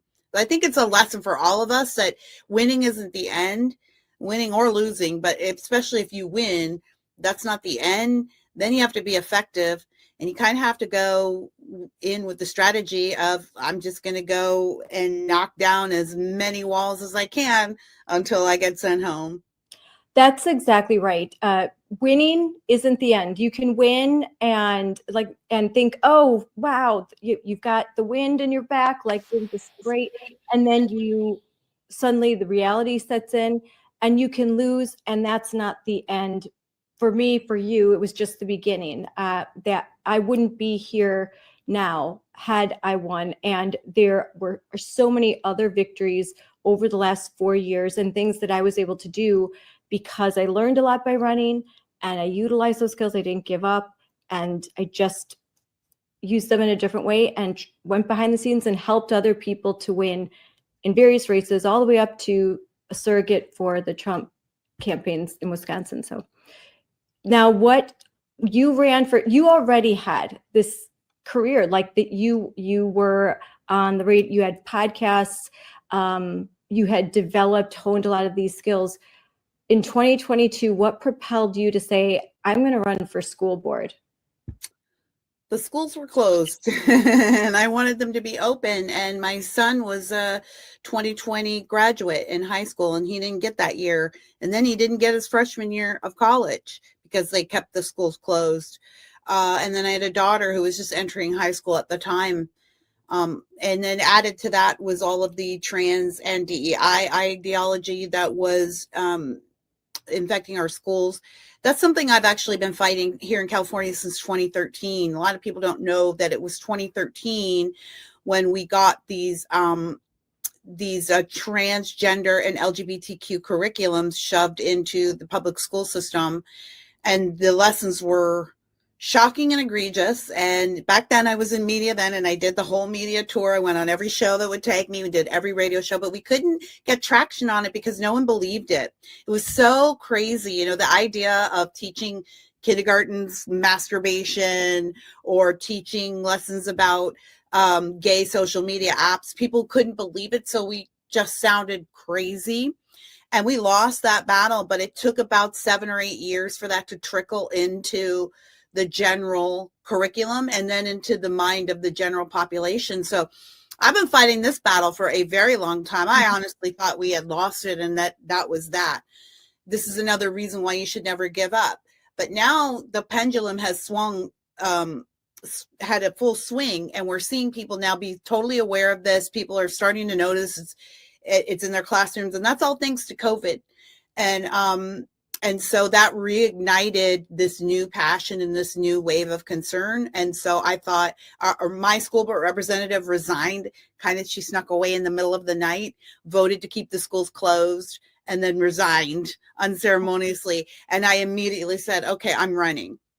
Wow. And so I just thought, I can't count on the school board to do the things that need to be done for our kids. And the only way I can count on them is to make sure that the people on that school board think like me. And the only person I can guarantee who thinks like me is me. So I decided to run. But being in media, I already was pretty much on the radar for everyone in my community. And the unions wasted no time. And they launched an exhaustive campaign against me. They were ultimately successful and I lost, but they definitely didn't want me on the school board. No, my gosh, it really resonates with me because that's what I was thinking. We kept trying to find more people to run. At the end of the day, I thought, you know what? I don't know if there's anyone I can trust more than myself. Like, I know that I will go in and I will look at that curriculum, and what I saw where there were a lot of moderate males, because we have a 7-person member school board, and the men, I think, were more moderate to conservative, but the females were so strong that they eventually, it felt like they were caving to these women. So I thought, well, if I get on there as a conservative woman, then I won't be like they won't be able to, shame me or sort of, I'll really be able to get things done. And I'm Puerto Rican too. So I thought, well, they can't play any of those. They can't play the race card. They're not going to be able to pay the gender card. So I can really get some things done. And once they hear my common sense ideas, they're going to be so excited. I'm going to work so hard and don't get paid at the job at all, but I'm willing to give it all. I had 5 kids. And they were all, my son was in college, but all 4 of my girls were, it was elementary, middle, high school. They were all in school at some. So I had like a real dog in the fight, and I was running against people that didn't even have kids that were in school, they are school aged. And I thought people are going to see that, you know, but, you know, just what you said, I had already been vocal for a while about COVID. I was kind of I was kind of a face of this recall movement. So they had a lot of ammunition to kind of to attack me with. And I just didn't understand yet how powerful Mhm. the left was. I really was like a little baby. I had all of these like ideas, and I just didn't realize that even though, did you feel this way? Did you look around and think, where are they campaigning? Like, I'm everywhere. We're having rallies and everyone's so excited, but the Mhm. other side, we're like in hiding. And No, so, we'll talk about learning. You know, what you learn is that the teachers unions are running all of our elections and all of the public school system, because you're right. They don't have to. Matter of fact, the guy that won my seat, it wasn't even from here. They moved him in at the last second. He wasn't even from town. He's sort of a school board jumper. He had served in another town, 2 other districts previously. Sort of he's just a seat hopper. But they don't have to, you realize, because school board elections are turnout elections. You really have to depend on the community to know what's going on and to go out and vote. And school board teachers unions and Democrats have a built-in fail-safe in the fact that they have all their union voters. They don't have to go campaign. They have thousands and tens of thousands of union voters, and all they have to do is send around a ticket and say, this is who you're voting for. And that's enough people to beat the base turnout, the non-union turnout, time after time. We have the numbers base-wise, I think, in any given school board election, wherever you are, you could make it work. But generally speaking, the unions just have to pull the trigger of here's the name we want you to vote for. Most people aren't more curious than that. So we've got pockets of victory that have been great, and we're going to continue to win. That's happening across the US, and it's going to continue happening. But we're not going to wrestle the whole thing back until we break the teachers union, because as long as teachers unions are allowed to put their thumb on the scales of these elections, it's going to be increasingly difficult for conservative candidates to win. So no, they don't have to campaign. The campaign is built into their union dues. yeah, that was a big lesson. We were on the local radio. New York Times came in and did interviews. We had AP following us around. I mean, I had my minivan packed with fold out table. Masking tape, our signs, like we had raised enough money to have some signs. We were so careful about them. They were so expensive. And the momentum came, and we had some more donations. We had signs up everywhere. It was like, we felt like we're going to win. We felt so sure. Like, look at all of this attention. Look, we had hundreds of people at rallies. It was just, and when the numbers came, and there were 4 of us running, and we got 41%, we were just like, we were really shocked. We just couldn't believe it. Like, we never saw any enthusiasm on the other side. Where did this all come from? How did this happen? And we just didn't have that understanding. Also, the Republicans did not come out to vote. Had every Republican that even had voted for Trump in 2020, even though he lost, if they had just come out to vote, we would have won easily, hands down. Mm-hmm. But we did not get the numbers out. That's what happened. And I think when you look at what just happened in New Jersey, in Pennsylvania, in Virginia, in New York. Well, in New York, there was a lot, you could see there was a lot of passion, and it was predicted he was going to win. But there was a lot of hope for Chitterelli in New Jersey, because, and I know friends, many friends that were out there. They were doing so much work. They had Scott Pressler out, they had Jack Posobiec, they had TP USA, they had all of this momentum, and it felt like, yeah, we could actually do this. And the numbers came out probably similar to ours. They were like 41, 42% of the vote. And I think there was hope, but what wasn't understood is how powerful the unions are and that infrastructure that the Democrat Party has when they utilize it. And our side's not getting out to vote in these nonpartisan elections or these midterm or off-year elections like they should be.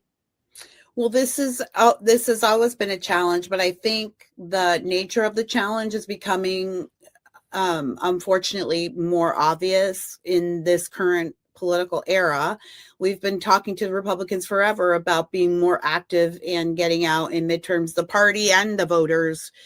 The party does, need to be a little bit more strategic about midterms. It's difficult because you have the national party and then you have the state parties and then you have local and county parties, and they're all different. Yes. And I don't think a lot of people understand that. So it's hard for those people to work together. Regardless, whatever party you're talking about should have a midterm strategy. But this is one of the things I speak about. I travel up and down the state of California talking to, in particular, women's Republican clubs. And one of the things I tell them is, look, you should be adopting a school board.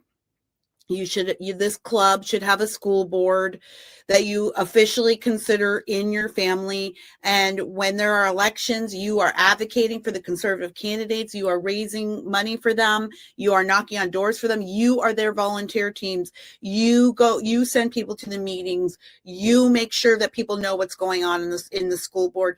You make sure that when elections come around, the community is notified, because we have to start wrestling back the public education system, and basically we have to re-educate our patriots. Marxists have been educating our students for 70 years. Now we have to do it, but it means we've got to win the school boards, and then we've got to change the cultures, and we can't do that without great support, as you just pointed out. Yep. That, it's when you're talking about midterms and when you're talking about local elections like school board elections, that's turnout, that's name recognition, that's advertising. Your local Republican Party should be pouring a lot of money into advertising for their school board candidates. They really should, because it's not just the education of the future voters and patriots that is at stake, but it's also a whole bunch of contracts. It's also a whole bunch of money, also a whole bunch of influence in the community that belongs to whoever really holds power in the school board. So if Democrats and unions control your school board, it's all their people that get the contracts. It's all those people that have the power and influence in your community. It goes way further than just setting the math curriculum for your district. Yeah, I mean, Moms for Liberty, that has been what we're all about. School board races, getting candidates, policy, all of that. And there's just the funding for these nonpartisan races is not great. It takes a lot of volunteers doing a lot of work. They don't get paid. There's just the donations. It's rough. So you talk about with the GOP. I mean, I know of cases where if a candidate's lucky, they could get $200 from a local GOP. Yeah. Because they're so cash strapped themselves, and they will. There are even some local GOP that won't endorse or give money if it's a nonpartisan race. So they're kind of out now.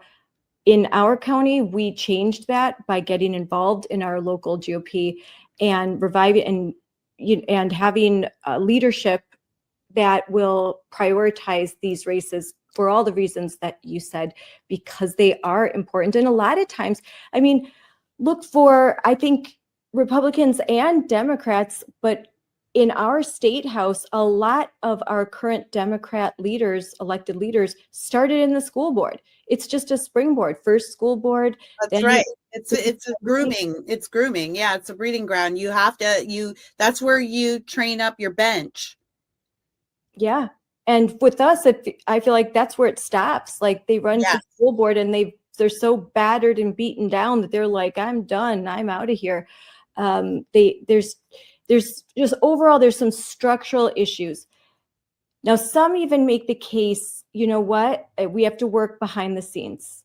and if there are areas where if we are vocal and out front, so we are going to do a lot of work behind the scenes, build relationships, try to work with anyone who will work with us on the school board, and not draw attention to it, because if they see that they're working with Scarlett Johnson, oh, all the crazies will come out protesting. But if it's more of a behind the scenes relationship, things can get done. And so what do you think about that strategy to work behind the scenes and do a lot of work, but maybe not be as vocal? I don't think we're in the era for that. Maybe 4 or 5 years ago, I would say, yeah, that's good. But they tried to kill President Trump.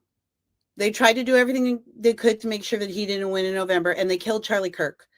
We are not in the era of compromise. This is war, even on our school board. So I'm not in the mood for that strategy these days. And I don't think the people want that. I think people are starving for clarity. They want to know exactly what your intentions are. And as a matter of fact, when you do work out in front and what you do is you make your opponent come to the front too. See, they like it when you work behind the scenes, and then the whole world doesn't have to see how freaking crazy they are all the time. So when you make them, you got to make them work out front so everyone can see the things they say and the things they do. That's why they lull us into be like, let's just work behind the scenes where it's calmer back here and we don't get all the nasty letters. No, they should get the nasty letters from their base. Oh, I don't like you working with that conservative. They should get those nasty letters, right? And the conservative members should get those nasty letters. Like, we don't like what you're doing. We don't like that you're so vocal. That's how you know that you're advocating for the people who voted for you. I think there's not to. So you don't love the super secret supporters, because I had a lot of those. Oh yeah, I'm supporting you. Very quiet. Those super secret. We're behind you. You can't see us, but we're there. No, it's not time for that anymore. I understand that there was a time for it, and there was a time when you could make an argument for that. I guess not all of us are like that, but it, takes all kinds of people to make the world go round. Fair enough.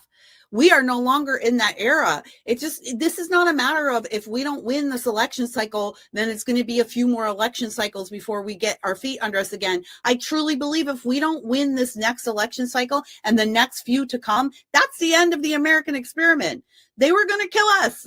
So no, you don't have the luxury of if you want to be in the background now, then I don't think you're part of the movement. I don't think you want to win.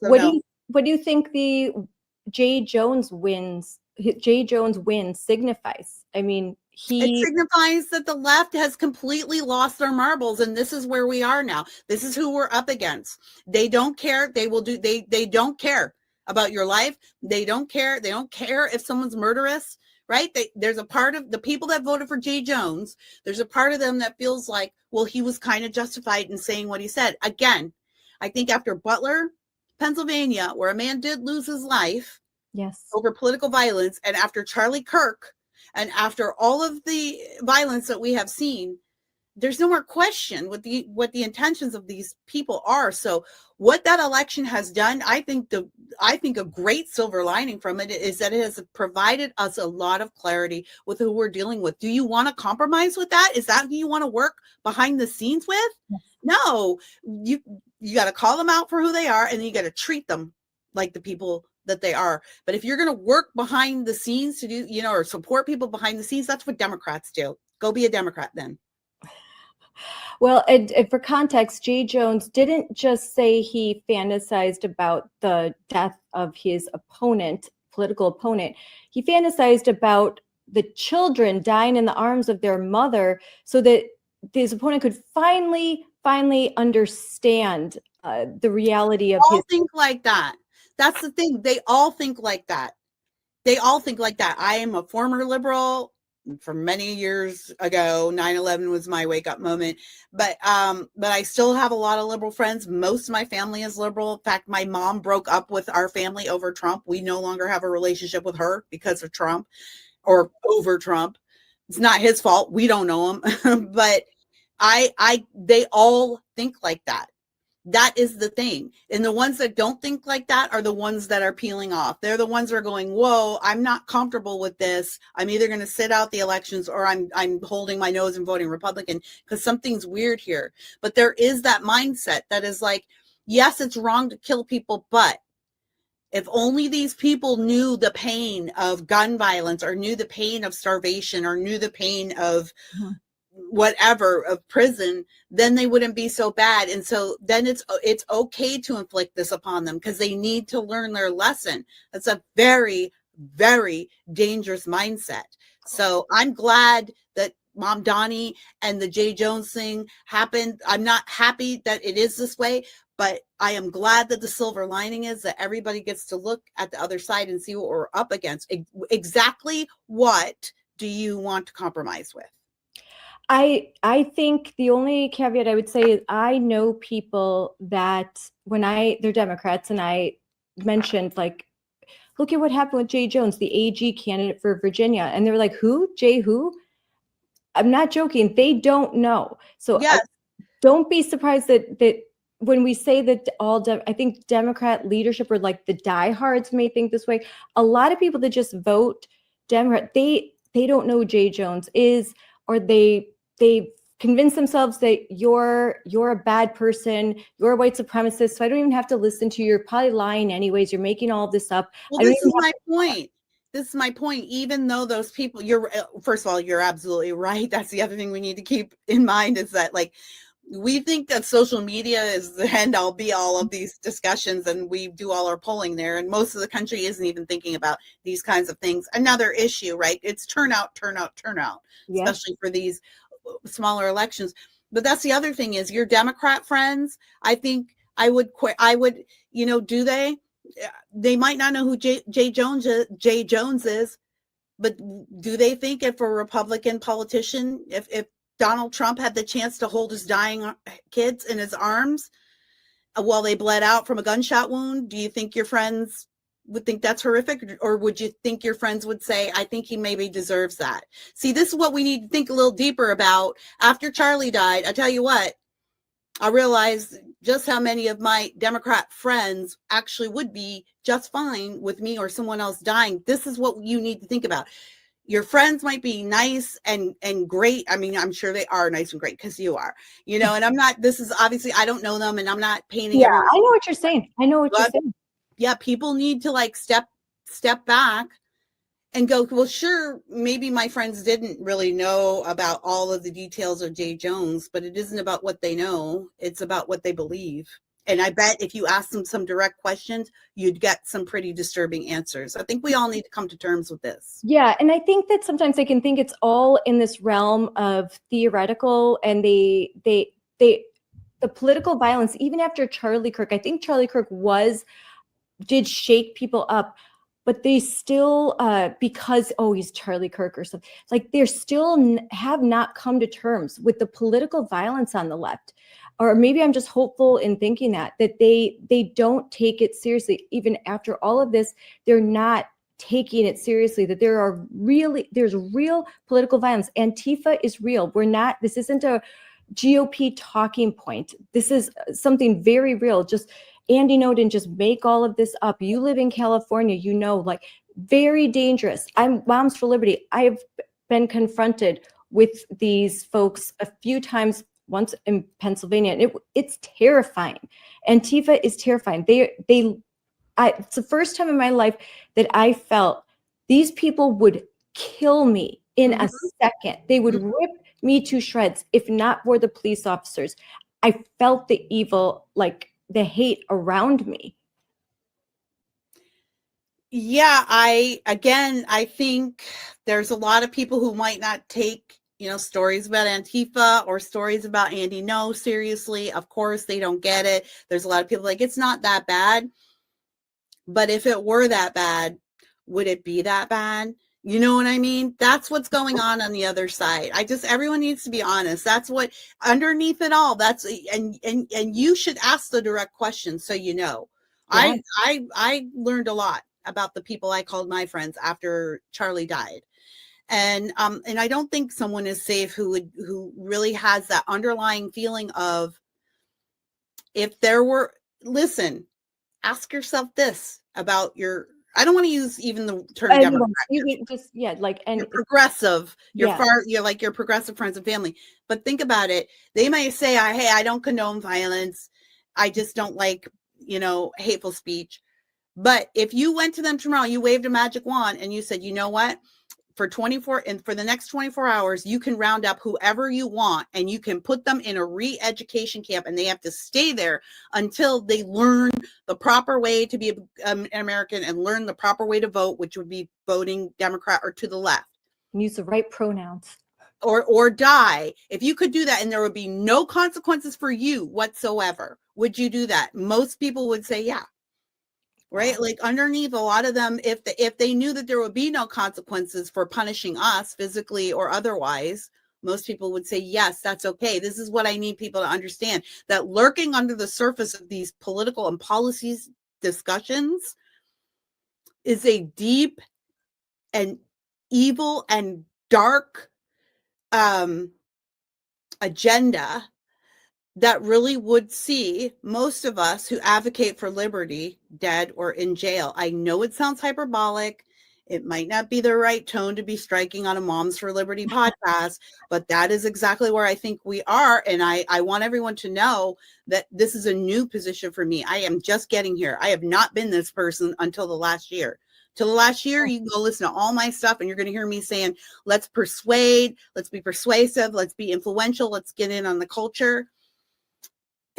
Where I got radicalized is Charlie. I just don't think there's no more time for compromise. I think we have to win or it's over. Now, you mentioned that you saw this curriculum as early as 2012 and 13. That was one of the questions I was going to ask. Mm-hmm. I have a lot of friends that, like Kelly Shinesky, who has talked about this for a long time. She's in California.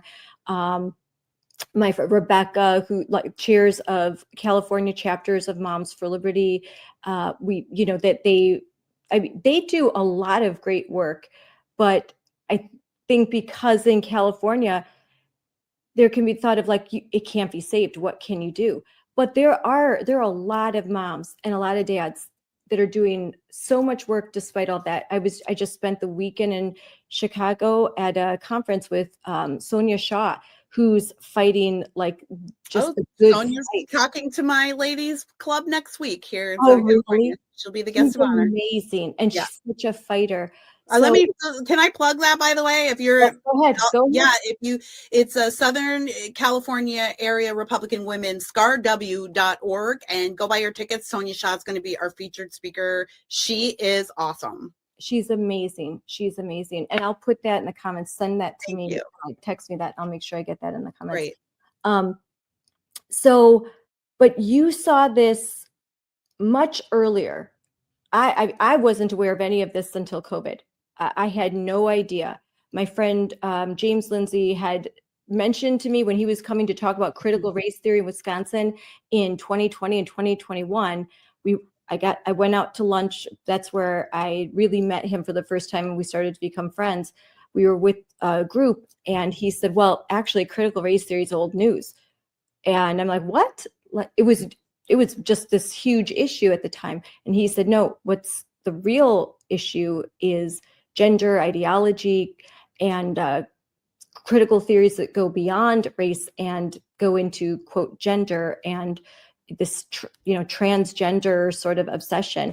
I'm like, what are you talking about? I'm like, that would never happen in Wisconsin. And I've never even heard of such a thing. And he started to explain it to me. And I kind of, in my head was like, I was nodding my head. I'm like, he's lost a couple of marbles there. Like, that's talk. And then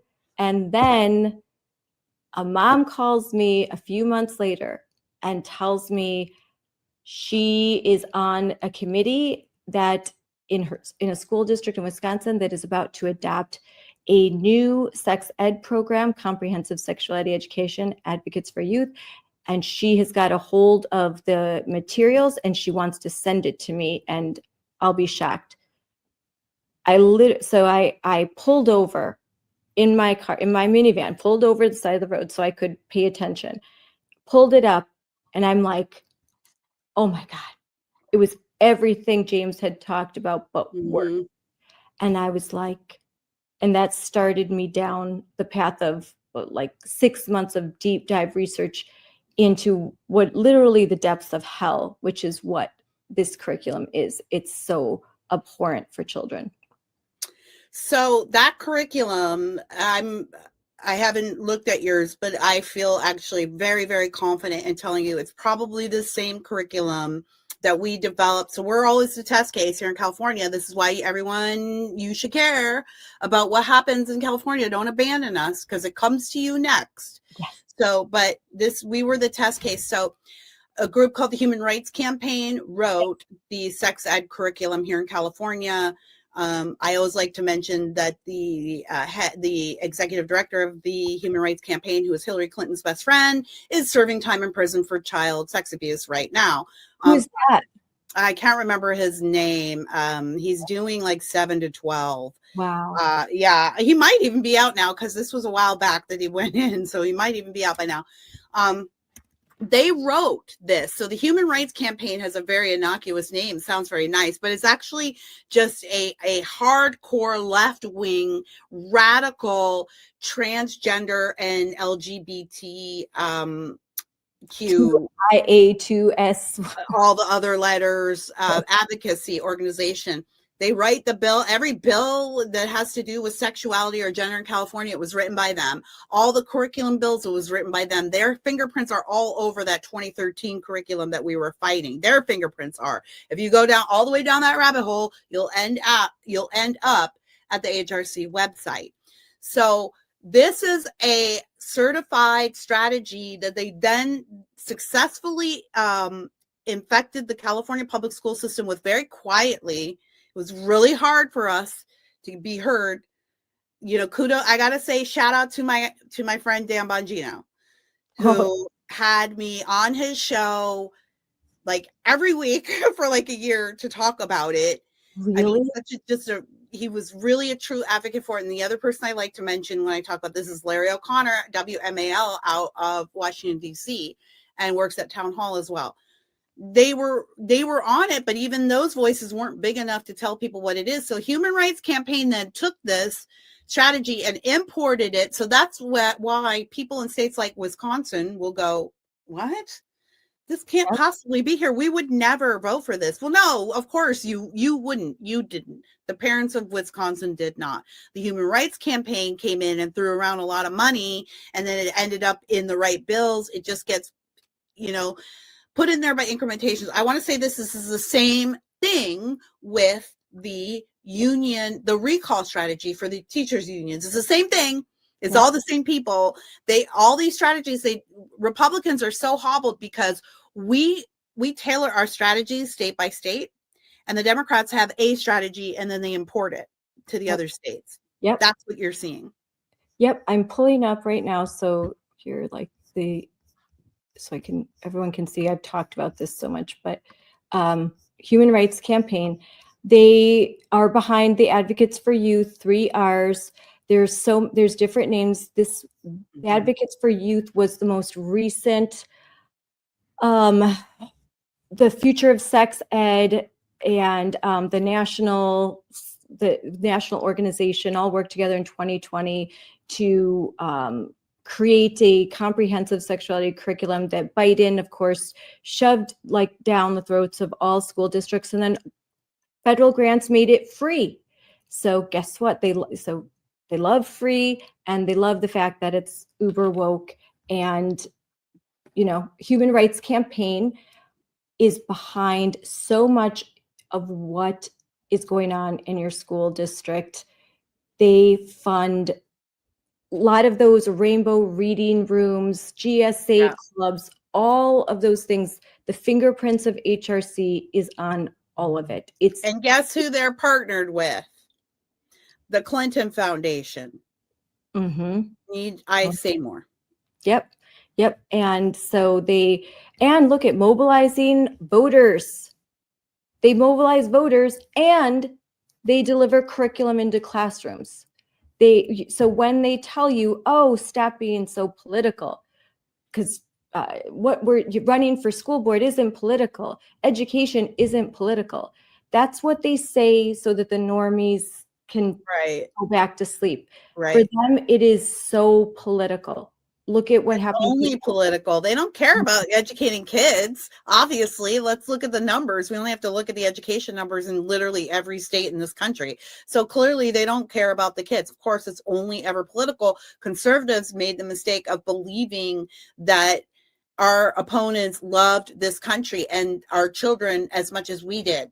And so that you wouldn't bring politics into education. We made a mistake in thinking that nothing is political except politics. As it turns out, everything is political. Everything. Unfortunately, there are, I would say, at least half of conservatives or Republicans, and I hate always using Republican, Democrat, but we have two-party system. You can vote one of two ways. Of course, there's all these different third parties, but they don't really get much traction. So, but a lot of the county GOPs, they still believe that, oh, these are non-political. We shouldn't be so political. We don't need to be so partisan. Right. Yeah. They're becoming fewer and fewer. And in Wisconsin, we've got a lot of great people because there was so much effort put into Wisconsin over these last election cycles because it's a battleground state. We've progressed rapidly. Like, we've got a lot of leadership that know exactly what time it is. In fact, my state chairman, GOP chairman, was a mentor of mine. He was 100%, before he was chairman, supportive of Moms for Liberty and the parental rights movement. And he gave us a whole platform. He recognized right away, this is the future. This is so important. And frankly, this is a way to get people waken them up out of their slumber and get them out to vote, talk about these issues. And so that it's great, but in a lot of areas, they don't want to talk. They still to this day will not talk about these issues. They'd rather talk about the flat tax. Yeah, I ran into that problem when I was running for school board. It was like I was running because of the DEI and the trans stuff, and the old guard Republicans were like, "Calm down, like it's it's going to scare people off. It's too political." I had a lot of Republicans working against me, actually, because I have a job in media, in conservative media, and they felt like I was too political, and I am a conservative commentator, so obviously a lot of my commentary is very pointed out there. But I even had some Republicans call me and say, we're just concerned, you being a member of the media, if you get on the school board, what kind of things are going to get out? Like, you're always where. I had somebody follow me. I had a Republican woman her name's Melissa. She's like a mom, who advocates for Republican causes here in our area, follow me to the Moms for Liberty school board training. She followed me there to hunt me down to, I didn't know that's what she was doing, but she cornered me there, asked me like a bunch of questions that I didn't understand were aimed at like digging into who I was and what I was doing. I just thought she was another mom there, and then proceeded to begin this email campaign against me in the Republican Party, saying, I don't think this person is a real conservative. I don't think this person is a real Democrat. She doesn't understand what's going on. She's going to be dangerous. She's too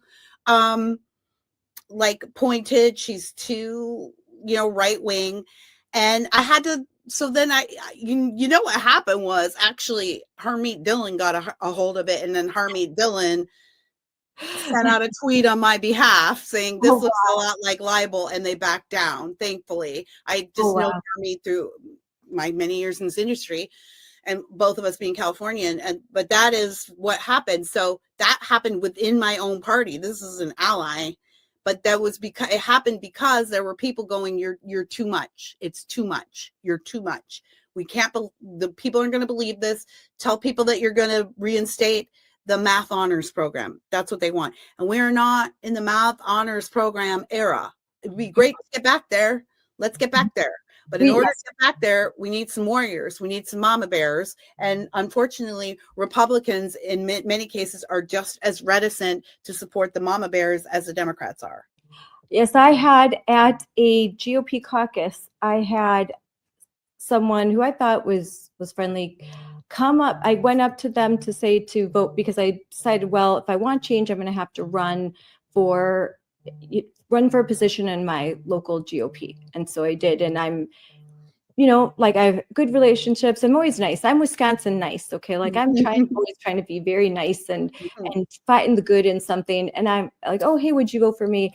And it was just like, no, you're a disruptor, Scarlett. You're just a disruptor. You're disrupting everything. And I'm used to getting attacked by Democrats. That's fine.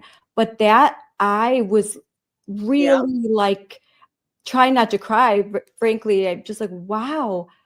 I didn't even know what to say. I'm sorry. I don't know what I've done wrong. I don't think I've done anything untoward. I'm just running. I'm trying to bring change for kids. It's like, no, and they don't want change because we're not just, this is no longer a battle of really left versus right. This is a battle of pro-America versus anti-America. And I'm afraid we have anti-Americans even within our own party. Maybe not necessarily because they hate America, but just because they don't really care about Americans. They have their established spot. They're going to be dead in 10 or 20 years anyways. They're not worrying. This is what I love about President Trump. He's a visionary. He thinks to the future. He won't be with us that much longer. He's elderly, but he's thinking about the generations that are going to come in 20, 30, 40 years when he's long gone. And most politicians don't have that ability for whatever reason. They're either too narcissistic or they just don't have the vision. And so they're afraid to. I think they're afraid to admit where we're at. It's scary. And no one wants to be wrong. Mm-hmm. And in order for them to admit where we're at, they're going to have to admit that they're wrong. And that maybe they were leading the party to this point, and then that might mean that, hey, I just didn't. And it's okay to say, I messed up. That's so Wisconsin. What a nice Wisconsin attitude. It's okay to say if you're wrong, but in politics, it's not okay to say if you're wrong.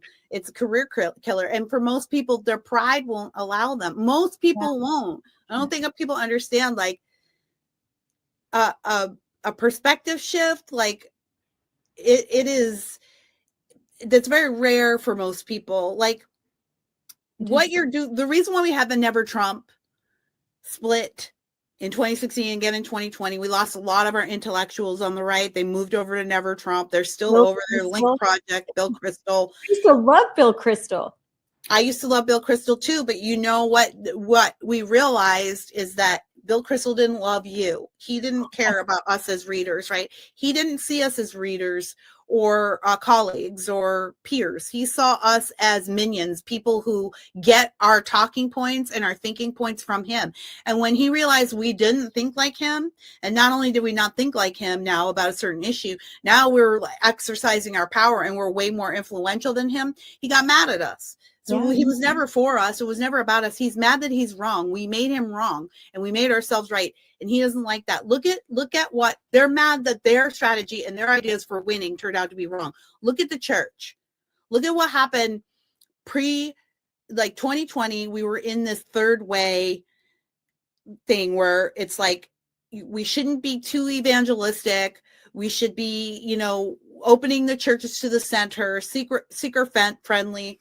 The Gospel Coalition, Russell Moore, Tim Keller wing of the Protestant church became really big, and they were winning a lot of people into the church. And then it kind of just stagnated, just flattened out. Charlie Kirk dies, and suddenly we're seeing this huge revival of evangelistic Christianity and Protestant faith and faith values, or just faith values in general. And what was Charlie's message? It wasn't the third way. It wasn't this, let us be seeker friendly and we're going to invite you in, come as you are. It's like, no, young men, stop drinking, get married, have a family, raise kids, vote for Republicans, be conservative. That's the message that's resonating. Yes. Because that's what they don't like, is that they're wrong. Kids, they're hungry for truth and discipline.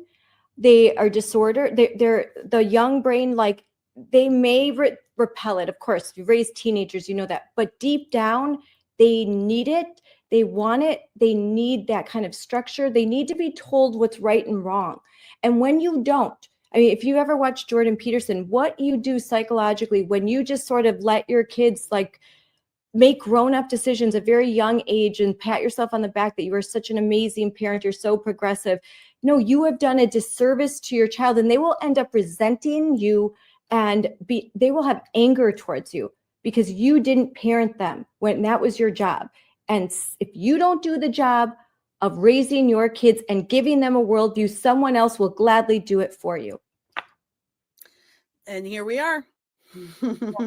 I want to play real quick before, I want to play this, what you put on social media, because it's really important. So let's go to a school board meeting for your kid. Would you go to 10?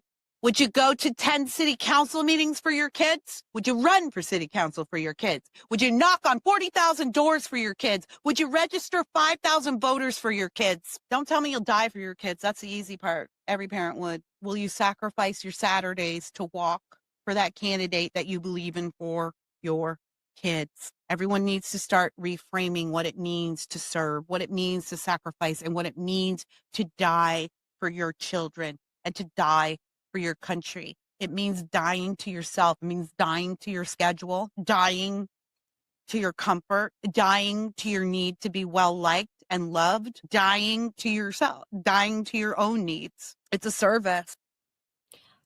Oh my gosh. I like goosebumps, just goosebumps. I can't tell you how many times in how many different situations where we're asking, hey, can you just come out to support? And like, oh no, I've got this, or, you know, my kid's basketball game or this. Do you know how many basketball games I've had to miss? I try very hard. Do you know how many dinners I haven't been to? Do you know how many vacations had to get rescheduled? How many sacrifices are made by the people that are trying to, they're running, they've committed their life, they're going to run for office, but those that are supporting them, and then just like you said, school board, just changing policy, just bringing awareness. It's so much effort, and we ask for so little, and we just, I feel you on this. I just have to say, I feel you on this. I think I don't want to be too harsh on people because I get it. I get it. I have had those moments, those times in my life myself, where I'm like, after my school board race, I kind of like just retreated for a year and a half, just to lick my wounds and recover. You have to take a break. You do. That you give every, like you abandon your family. It's a season. Like it's a season, right? It's a season. I'll do that. Like after the Trump campaign, I took a break. I had to. You have to, because you give everything. So I get it. And a lot of people feel like a lot of people feel like it's an all or nothing choice too. They're not sure. Like I'm either campaigning for somebody every single day or running myself or doing nothing. It's another reason why I wrote my book. It's got all kinds of practical advice about what you can do where you are in your time. And that's what that video was about. It's like, you need to reframe what it means to be active and to serve. You don't have to be us, right? It is a type of person. It's a type. We're a type, right? That will go out on a Friday night to a meeting rather than, a concert. It's a type.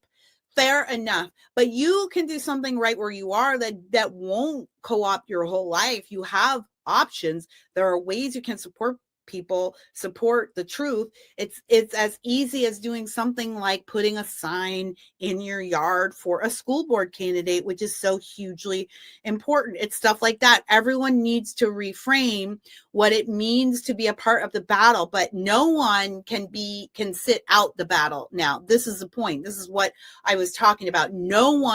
We are no longer in that position. So fair enough, if you don't want to come up off a few hours a month to go to your school board meeting, maybe you can come up off of a few hours a year to go to a school board meeting. Could you get together with 10 friends and everybody takes a month? Like we have school board meetings once a month. Maybe somebody, you know, or whatever it is, you get 20 friends, you know, however many meetings you have, and divide those up so everyone just has to take one per year. And then you just go back and report to the group, the Facebook page or whatever, what happened there. Like everyone needs to start thinking about what it means to serve, do it differently. You know, I talked to a lady who I use this all the time. She came to buy one of my books at a book event I had. She's a teacher in Seattle public school system, or she was a librarian. And she said, you know, I can't take any books out of the library because of our laws, but I can put any books in there that I want. So what I do is I go and I buy conservative books. I just put them in the library, and then I have a discussion on your free period, like on lunch break. I hold a discussion group for any kids that might want to come in and talk about one of these books, and we pick a book every month. So I only have like 2 or 3 at most students that do it, but that is her thing, where she is doing right where she is. Is she changing the world? I don't know. No, maybe. Is she going to change the White House? No. Is she going to change midterm elections? No. But she's doing what she can right where she is, and that's enough. Everyone needs to pick something, get in the lane, get in the game, get in where you fit in, because we are all, this is war, and you're either a soldier or you're a victim. You pick one. I think you're exactly right. And what I'm saying and what you're saying, you definitely don't have to be us. I think I wouldn't ever ask someone to do that much work. If you feel called to it, that would be wonderful. That'd be wonderful. But there are so many other things you can do. I love that. And I love what you said. I love bringing books, you know, getting books, putting a different content, putting something wholesome and good and decent. And that's the kind of thing that you can do. With Moms for Liberty, you don't have to be in front of a camera. You don't have to be the person running for office even, but you could, what do you do well? Could you bake cookies and add that as part of our fundraiser? We're going to sell some, like a lot of times there's bake sales in order just to raise money for causes in their local community. Can you knock doors? That's great. If you're uncomfortable knocking doors, could you help with the maps? Could you help with spreadsheets? Can you help be a watchdog? Could you go to the board docs and check it out? Could you monitor what's happening in the state house? A lot of you moms out there, you're crafters. You love to craft. You have button making machines. You have ribbon making machine. You can tell that I'm not very domestic because I don't know what it is. But yes, there are people. But I have friends who have all that stuff. And you know what? As you said, like the stuff for when you're running for office, that stuff gets expensive. You have a very limited budget. Could you sit in your home after the kids go to bed and make buttons for your candidate? You know, make 100 buttons. Could you do that? Like, think in those terms, everyone. It doesn't have to be, you don't even have to be the one who's like, if you don't want to go. And again, you observe a vote count for one day a year or once every 4 years, you could do that, but you don't even have to do that. If you have stuff that you're doing in your own home already, that you already enjoy doing, could you put out flyers for a candidate at your next dinner party or at your next event? Just stick them by the front door or put them in your kids' like goodie bag. You know, everyone think outside the box. Think outside the box. And I think if you're a leader, don't be a martyr. Like, get people, it's all me. Oh, woe is me. No. The number one way that I find to get people that I know agree with me, they want to be active, their kids are old enough where they can get involved. And this is, if you've got babies, you're okay. Like, I'm not bugging. I had 5 kids. You got little ones, and there's still something you want to be involved. There's definitely things that you can do. And we try to do things where bring your kids anywhere. Like, we're going to go testify in Madison. You want to come, bring your babies. People do bring them if you want to. But if you've got really young kids, you're okay. You're okay. You get a hall pass. You could, now Turning Point, and I know Moms for Liberty, we developed we had a phone system where we had moms at night when their kids went to sleep, a half hour, here's a list, make some calls. Hey, did you vote? Did you get your ballot? You have your ballot? Did you turn it in? Okay, great, thanks. Do it from your home. No one knows who you are. There's a way that no one sees your number. You can do this and you feel like, oh, I got something done and I didn't sacrifice the time away from my family. Number one, so when kids are older and I see that there's moms that want to get more involved, I say, let's go to the State House. Let's go to Madison. And we're planning a big legislative day this year in February in 2026. When they see it demystifies things, it's not as scary, but they also see 13 hours of the Human Rights Campaign and the ACLU and the NEA and the local Wisconsin teachers unions, when they bring the cars and the buses around and drop off all their protesters and they testify and they see the insanity of what we're up against and they hear and they see with their own eyes and their own ears, they see it. It cannot be denied anymore because when these people testify, they will say all the quiet things out loud, the craziest things that you could possibly imagine. I mean, I've seen women that have medical degrees say that, yes, you can have an abortion after the baby's born, which is murder. Okay.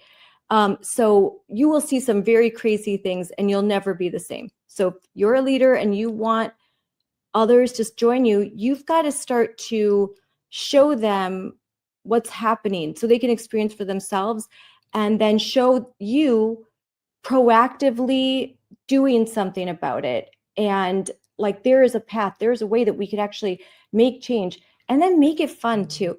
Have a wine night, have a go for coffee, talk about, I wanted to bring up Hallmark movies if you have to, do something, find something that is also fun and so that you can decompress a little while and just be. You'll probably find yourself still talking about. I have a great surprise for you.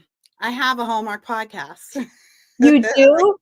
I do. My friend and I, Amelia, we love Hallmark movies. We love cheesy Christmas movies like TV. Oh my God. Yes, I do. American Family, all that. We love it. So we have our own podcast. It's called Journey to Christmas Land. It's with Kira and Amelia. It's on Substack, YouTube, Spotify, iTunes. We just searched Journey to Christmas Land. It actually was a previous podcast called A Very Merry Podcast, but it was so close to another successful podcast in that space, we had to change the name. And so we just rebranded. But yeah, we talk about Christmas movies. We review the movies. We talk about all of our favorite things, all the funny things, all the cheesy things. And it's a nice break from the because we're both in the political space for our jobs. So it's a nice break from all that. We have so much fun. Oh my gosh, I'm going to tweet it today. As soon as November 1st, my husband makes me wait. Hallmark that's all it is. It's Hallmark. Oh, girl, we have it on all year. And we do the podcast all year too, because it's always we call the Christmas universe is Christmas land. So it's always Christmas in Christmas land. We do Christmas in July. We were just talking about the Hallmark cruise. There's a Hallmark cruise. Really? There is a Hallmark cruise going on right now. So we missed this one, but we were looking at it for next year. They have a Hallmark cruise. They have a Hallmark house, a house tour in Connecticut where it's like a trail of houses that they used. I want to go. I want to go. We're planning. We're going in February. We're going to film an episode there. Oh my gosh. I mean, I have a Hallmark. I have my Hallmark watching wine glass, my Hallmark watching. I have my blanket. Girl, you know what? I'm going to send you a subscription so that you can watch our Hallmark podcast and stay in touch on the newsletter because you will love this podcast. We have so much fun. I'm so excited for the third 3 men and a we just did that one. We just did it last week. We called our episode Roy is good with his hands. I think you're gonna like it. I haven't watched it yet. I think I DVR'd it and I was not disappointed. Oh my gosh, I'm so excited. Do you watch Finding Mr. Christmas? So my daughters and I are just starting Finding Mr. Christmas. Oh, that's so great. Oh my gosh. Well, we definitely got to make a time for you to come on to our podcast in the future. Maybe we'll do some chatting about Hallmark movies, and my we gosh. actually moved. We expanded. We used to do only Hallmark, but Hallmark's getting a little woke lately, so we've been expanding our offerings because there's. Candace Cameron has and she does the movie like She moved over to Great American Family, and they partner with Pure Flix, and they do a good. That's more of like the old school Hallmark content. New Hallmark's getting a little racier, but we still love it, and I love cheesy Christmas movies. If you listen to my political commentary, you might not get that about me. I know. I'm glad that you bring that up because that's me too. Like I love Hallmark. I love Chris. I love to talk about pop culture. I loved movies, and now I find myself just watching old movies.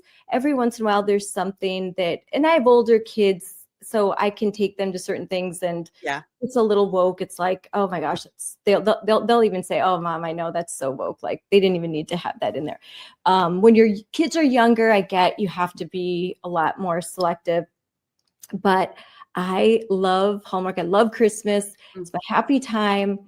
I hate when I don't like to get too. I even tried December, balance the politics with I've got to tune it out. I'm watching my Hallmark now. It's a happy place. I'm not gonna.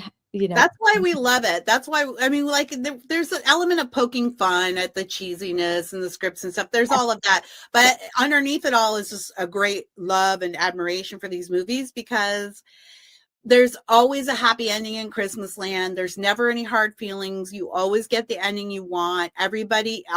People get what they want.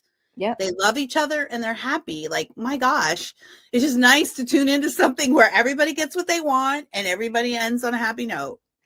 Yes, and I know every once in a while I'll still cry all the time. Like the kids come down, I'm crying, and they're like, "Oh."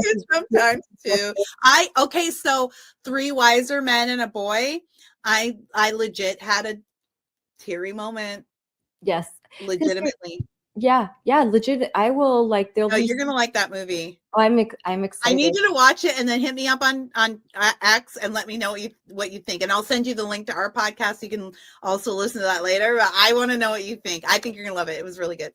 Yes, I know. I was setting my DVR for all the new ones. I went to the Hallmark store and I had the list. But then so we have the subscription, so we'll watch. But sometimes I just want to watch it live. And I walk in the door. I was at this conference in Chicago. As soon as I walk in, I'm like, turn on Hallmark. Mom's home. I love it. No sad things, all happy. And everyone laughs. It's like, oh my gosh, it's all hard. Well, I love it. Yeah. Hey, well, I'm down for a good Hallmark movie anytime. Oh yeah. It's good. It's nice to be happy, but this is exactly what I talk about. That I think sometimes people think if they're going to get involved politically, that's all it can get all consuming, but we talk about other things. So in your group, just make sure that you are prioritizing having some fun. I know Moms for Liberty, we have our Joyful Warrior Conference every year. And then we have town halls and different things. And if you have a chapter or you find one, they have meetings once a month. And I'm actually going to speak at one next week. Next week, I will be speaking at one and it'll be really fun. It'll be at a restaurant and it's like fellowship. You talk about the hard things, then you have some fellowship and good times too. Kind of that's what, when I was raised in church, it was like you went, you had the service, you were fed, all of that, but there was always fellowship. There was always community. And so you have to develop community. And that will sustain, that will keep the movement alive if people feel like these are my besties now, my friends, and you got to kind of keep that spirit, I think. Yes, I do too as well. I have to say that I do have a hard out right now. Okay. Yeah, all right. I'm actually past it. Oh, thank you for staying on and talking. Once we started talking Hallmark, then it was like, oh. Girl, I know. Well, I had to stop myself. Don't get me started. Just go listen to the podcast. So I'll talk all day long about Hallmark. Maybe I'll just come back and we'll just talk about Hallmark. Yes. Okay. Well, there was a bunch of questions I didn't get to. So I definitely want you to come back and Let's do it. we'll talk some more. And I'll tell you my thoughts about Hallmark then too. But Kira, thank you so much for coming on. I really appreciate it. And I'm going to, when you leave, I'm going to tell people where they can follow you. And is there what are your closing thoughts? What's your advice? And how can people know more about you? Well, my advice is that now is the time for boldness and courage. I think we've got about 12 months to make a real difference in this country and make it notable enough that Americans feel motivated to go to the ballot box and continue with the Trump agenda. And it really is time to double down. I think it's not the season for peace, unfortunately. That being said, follow me everywhere. You can follow me on X at Real Kira Davis or Instagram at Just Kira Davis, JUST Kira Davis. You can find my podcast, Just Kira Davis, at Substack, YouTube, Spotify, iTunes. Buy my book, Drawing Lines, Why Conservatives Must Begin to Battle Fiercely in the Arena of Ideas. I think the best places, though, for you to hear more from me and know what I'm doing are YouTube, which is Just Kira Davis, and Substack, Just Kira Davis. All the stuff goes to all those respective places, and you can keep up with my columns. I've often got bylines in Daily Mail, New York Post, do a lot of work for the New York Post, so keep an eye open for me there. And I will send you, I'll send you the links for everything too when we get off. Okay, thank you. And your column, Unsolicited Advice, is really funny too. Oh, thank you. I love giving advice. I'm going to record some more today because I got a juicy column that came across my desk. Yes. All right. Well, thanks for coming on, and we definitely want to have you back. I think this is going to be really popular. So I had such a good time. Thank you so much. God bless you. Bye. That was such a great talk with Kira. So real quick, I am going to pull up a few things. As we discussed, she has a Substack where you can find unsolicited advice for people who didn't ask for any. It's really funny and good. It's good advice. It's funny and it's conservative. So I highly recommend it. We also discussed, I found like her Hallmark movie obsession that mirrors mine. Wow. So she has a podcast that is all about Christmas and Christmas movies. So you want something different, you want something fun, you want to take a break from the heaviness of politics, go to this YouTube channel, Kira Davis right here. And I know I'm planning on watching this. Now, then there's a Substack, Just Kira Davis, episodes, really good topics here, no kings, no sense. She has a straightforward style, 15-year veteran in media, mom, ran for school board, knows what she's talking about. She's fighting to save America. I highly suggest that you tune into her. Also, her book, Drawing Lines, I am ordering it right now. I think it's great to hear she has some very common sense solutions, why conservatives must begin to battle fiercely in the arena of ideas. This is someone who's been fighting gender ideology since before we had any idea what it was. She's got some great advice. And then don't forget to follow her on X. And I'm going to pull that up really fast. Her handle is simply at Kira Davis. I'm going to show you this really fast so we can. Here we go. At Kira Davis. Or at Real Kira Davis, sorry. At Real Kira Davis. You can see right here. So make sure you follow her on X, at Real Kira Davis. That's where I found her. That's where I saw that it was under 60 seconds and I was hooked. I loved what she had to say. I loved the passion with which she had to say it. thank you so much, Kira. Thank you so much for coming on my show. I look forward to having you again. We just started talking. Seriously, I had all of these questions and I didn't get to almost any of them because it was such a great conversation. So I look forward to having another one.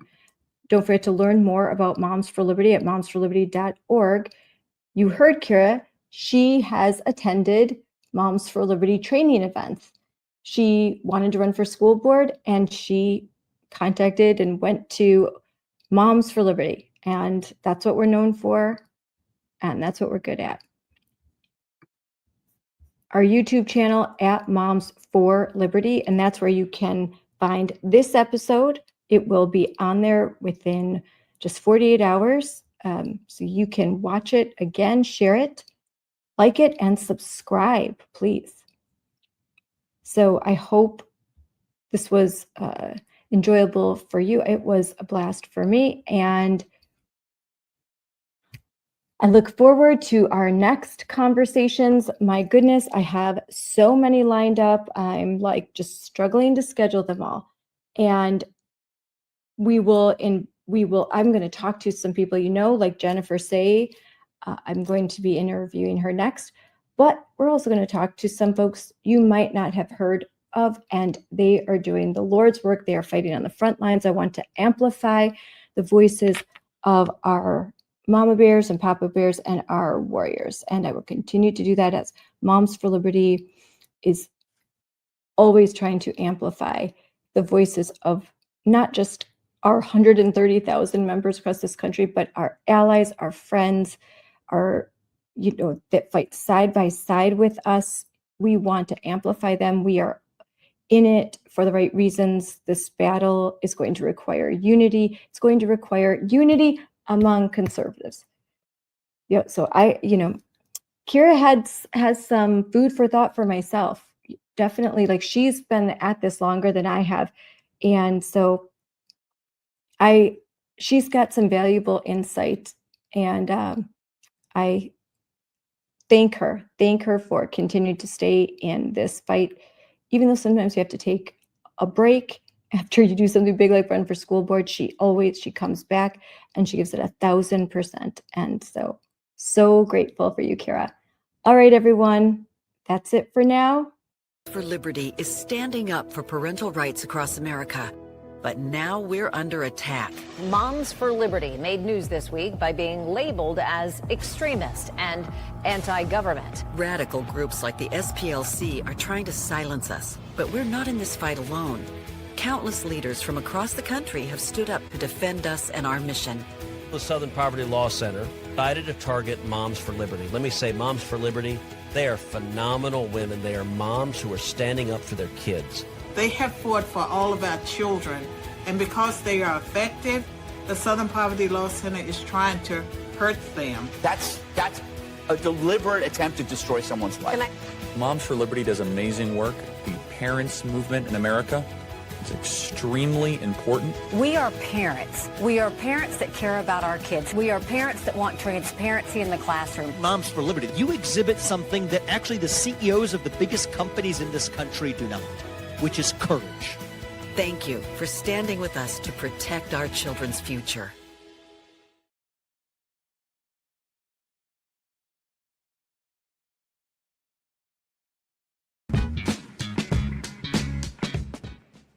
Hi, everyone. Can you hear me? Is that working? Yeah. I decided I was going to play Sporty Spice to Tina's Posh Spice. So you'll forgive me for wearing our own gear head to toe and presenting a little bit casual. I have notes. So I am really happy to be here with you guys today for the second year in a row. This is my favorite place to be.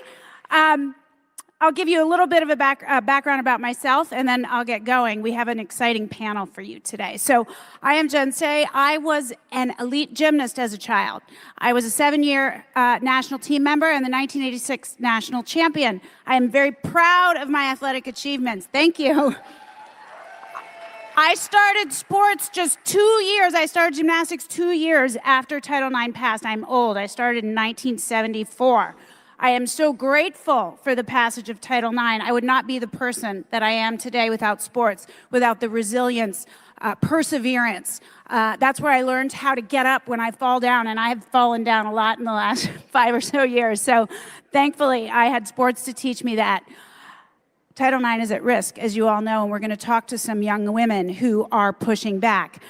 Despite the successes I had in gymnastics, it is a really abusive sport. You guys probably know this. That all got exposed with the case of Larry Nassar. Well, I was the first athlete to write about abuse in gymnastics back in 2008.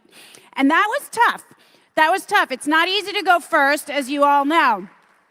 And I will tell you, just a few months ago, so I wrote that book in 2008. It was a memoir about the abuse I experienced in my sport, about my coaches. A few months ago, my coach was finally banned from the sport of gymnastics.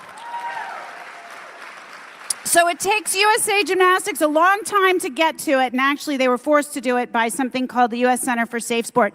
But that's 17 years after I wrote about it. You must persevere. Do not give up.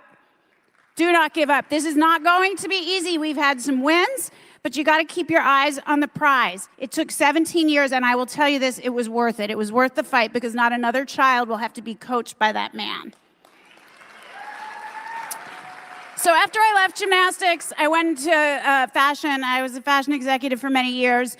Most of you know, probably I got myself good and canceled for standing up for the opening of schools during COVID. I found myself completely ousted from corporate America, and that is how I decided to start my own brand, XXXY Athletics.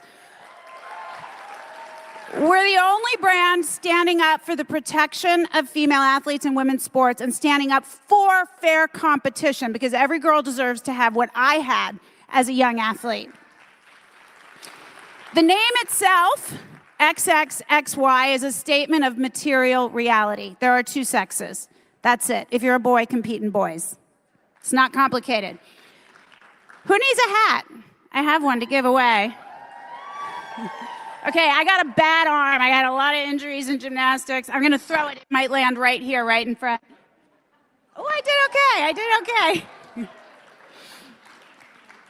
That wasn't too bad. I could never throw. I didn't play any ball sports. Anyway, people ask me all the time, why were kids and free speech the hill you were willing to die on? Because I really did mess up my own career trajectory, although I'm having more fun now. And I look them right in the eye and I say, if you are not willing to die on a hill for truth, free speech, and children, you don't even have a hill. So I know everybody here does.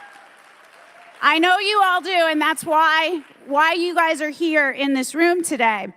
We're making progress. There was an executive order signed in February to protect women's sports. You guys know that. I was proudly in the room, standing right behind the president. He handed me his papers when he was done. But I want to just remind us, and we heard from him earlier, we have made so much progress, but there is a long way to go. An executive order operates with the force of law, but it is not legislation. We need legislation. There is no federal legislation. In 25 states across the country, blue states, there are still boys competing in girls' sports. In defiance of the executive order. We need legislation in all of those states. I'm the chairperson for a ballot initiative in Colorado. We need legislation in Colorado. But I believe in the power of the culture, first and foremost. Legislation and politics are downstream from culture. And we, unfortunately, sort of ceded that cultural battle a while ago, and we need to wrest it back with the full force it was taken from us. And that's why I think this brand plays a role, because not everybody wants to stand up at a school board meeting, but everybody can wear a t-shirt at their daughter's soccer game. And every time you do, somebody will lean in. It's going to move the Overton window. Someone will lean in. Someone you might not expect will lean in and say to you, I agree with you. And then they'll get a t-shirt. And then suddenly, the silent majority isn't so silent anymore. We need to make our views known. And once the majority, there's 80% of us, speaks up, the laws will change, I promise you. So that's what I do. I'm not a lawyer, I'm not a legislator, I'm not a politician. I believe in driving cultural change, and that's why I started this brand. But I think it's going to be the unknown young athletes across the country who make a difference in the end. You know who put Larry Nassar in jail? Do you guys know? Yeah, it wasn't the famous ones, though. I mean, I love them, but that's not who it was. It was an army of survivors. There were 500 victims, the ones who came forward first, the ones who testified, the ones who made victim impact statements at his trial were unknown young gymnasts from across the country. They are the army of survivors. That's what they call themselves. And I want to tell you, on this issue of protecting girls' sports, that's who it's going to be. It's going to be an army of high school girls from across the country. Not a single professional athlete that is currently competing, not a single Olympic level athlete that is currently competing has spoken up. Not one. You think we're done? We are not done. Not a. The Epstein. Dear Nike. Dear Nike. Dear Nike. Why won't you stand up for me? Why won't you stand up for me? Why won't you? Why do you claim to support women and girls? Yet when we need you most, you remain silent. Today, males are claiming our identity, Our sports, Our spaces, men and boys are stealing opportunities, medals, trophies, and our future. and it's not fair or just. In fact, it's often dangerous. Yet you refuse to use your platform to stand up. You say you're for social justice and progress. So why do you allow men's rights to come before ours? See, with a big platform comes an even bigger responsibility. You have a chance to do the right thing, not just do the easy thing. So we're asking you, Nike. So we're asking you, Nike, So we're asking you, Nike. as the biggest voice in all of sports. Will you stand up for me? Will you stand up for me? Will you stand up for me? Will you stand up for me? Will you? Will you? Will you just do it?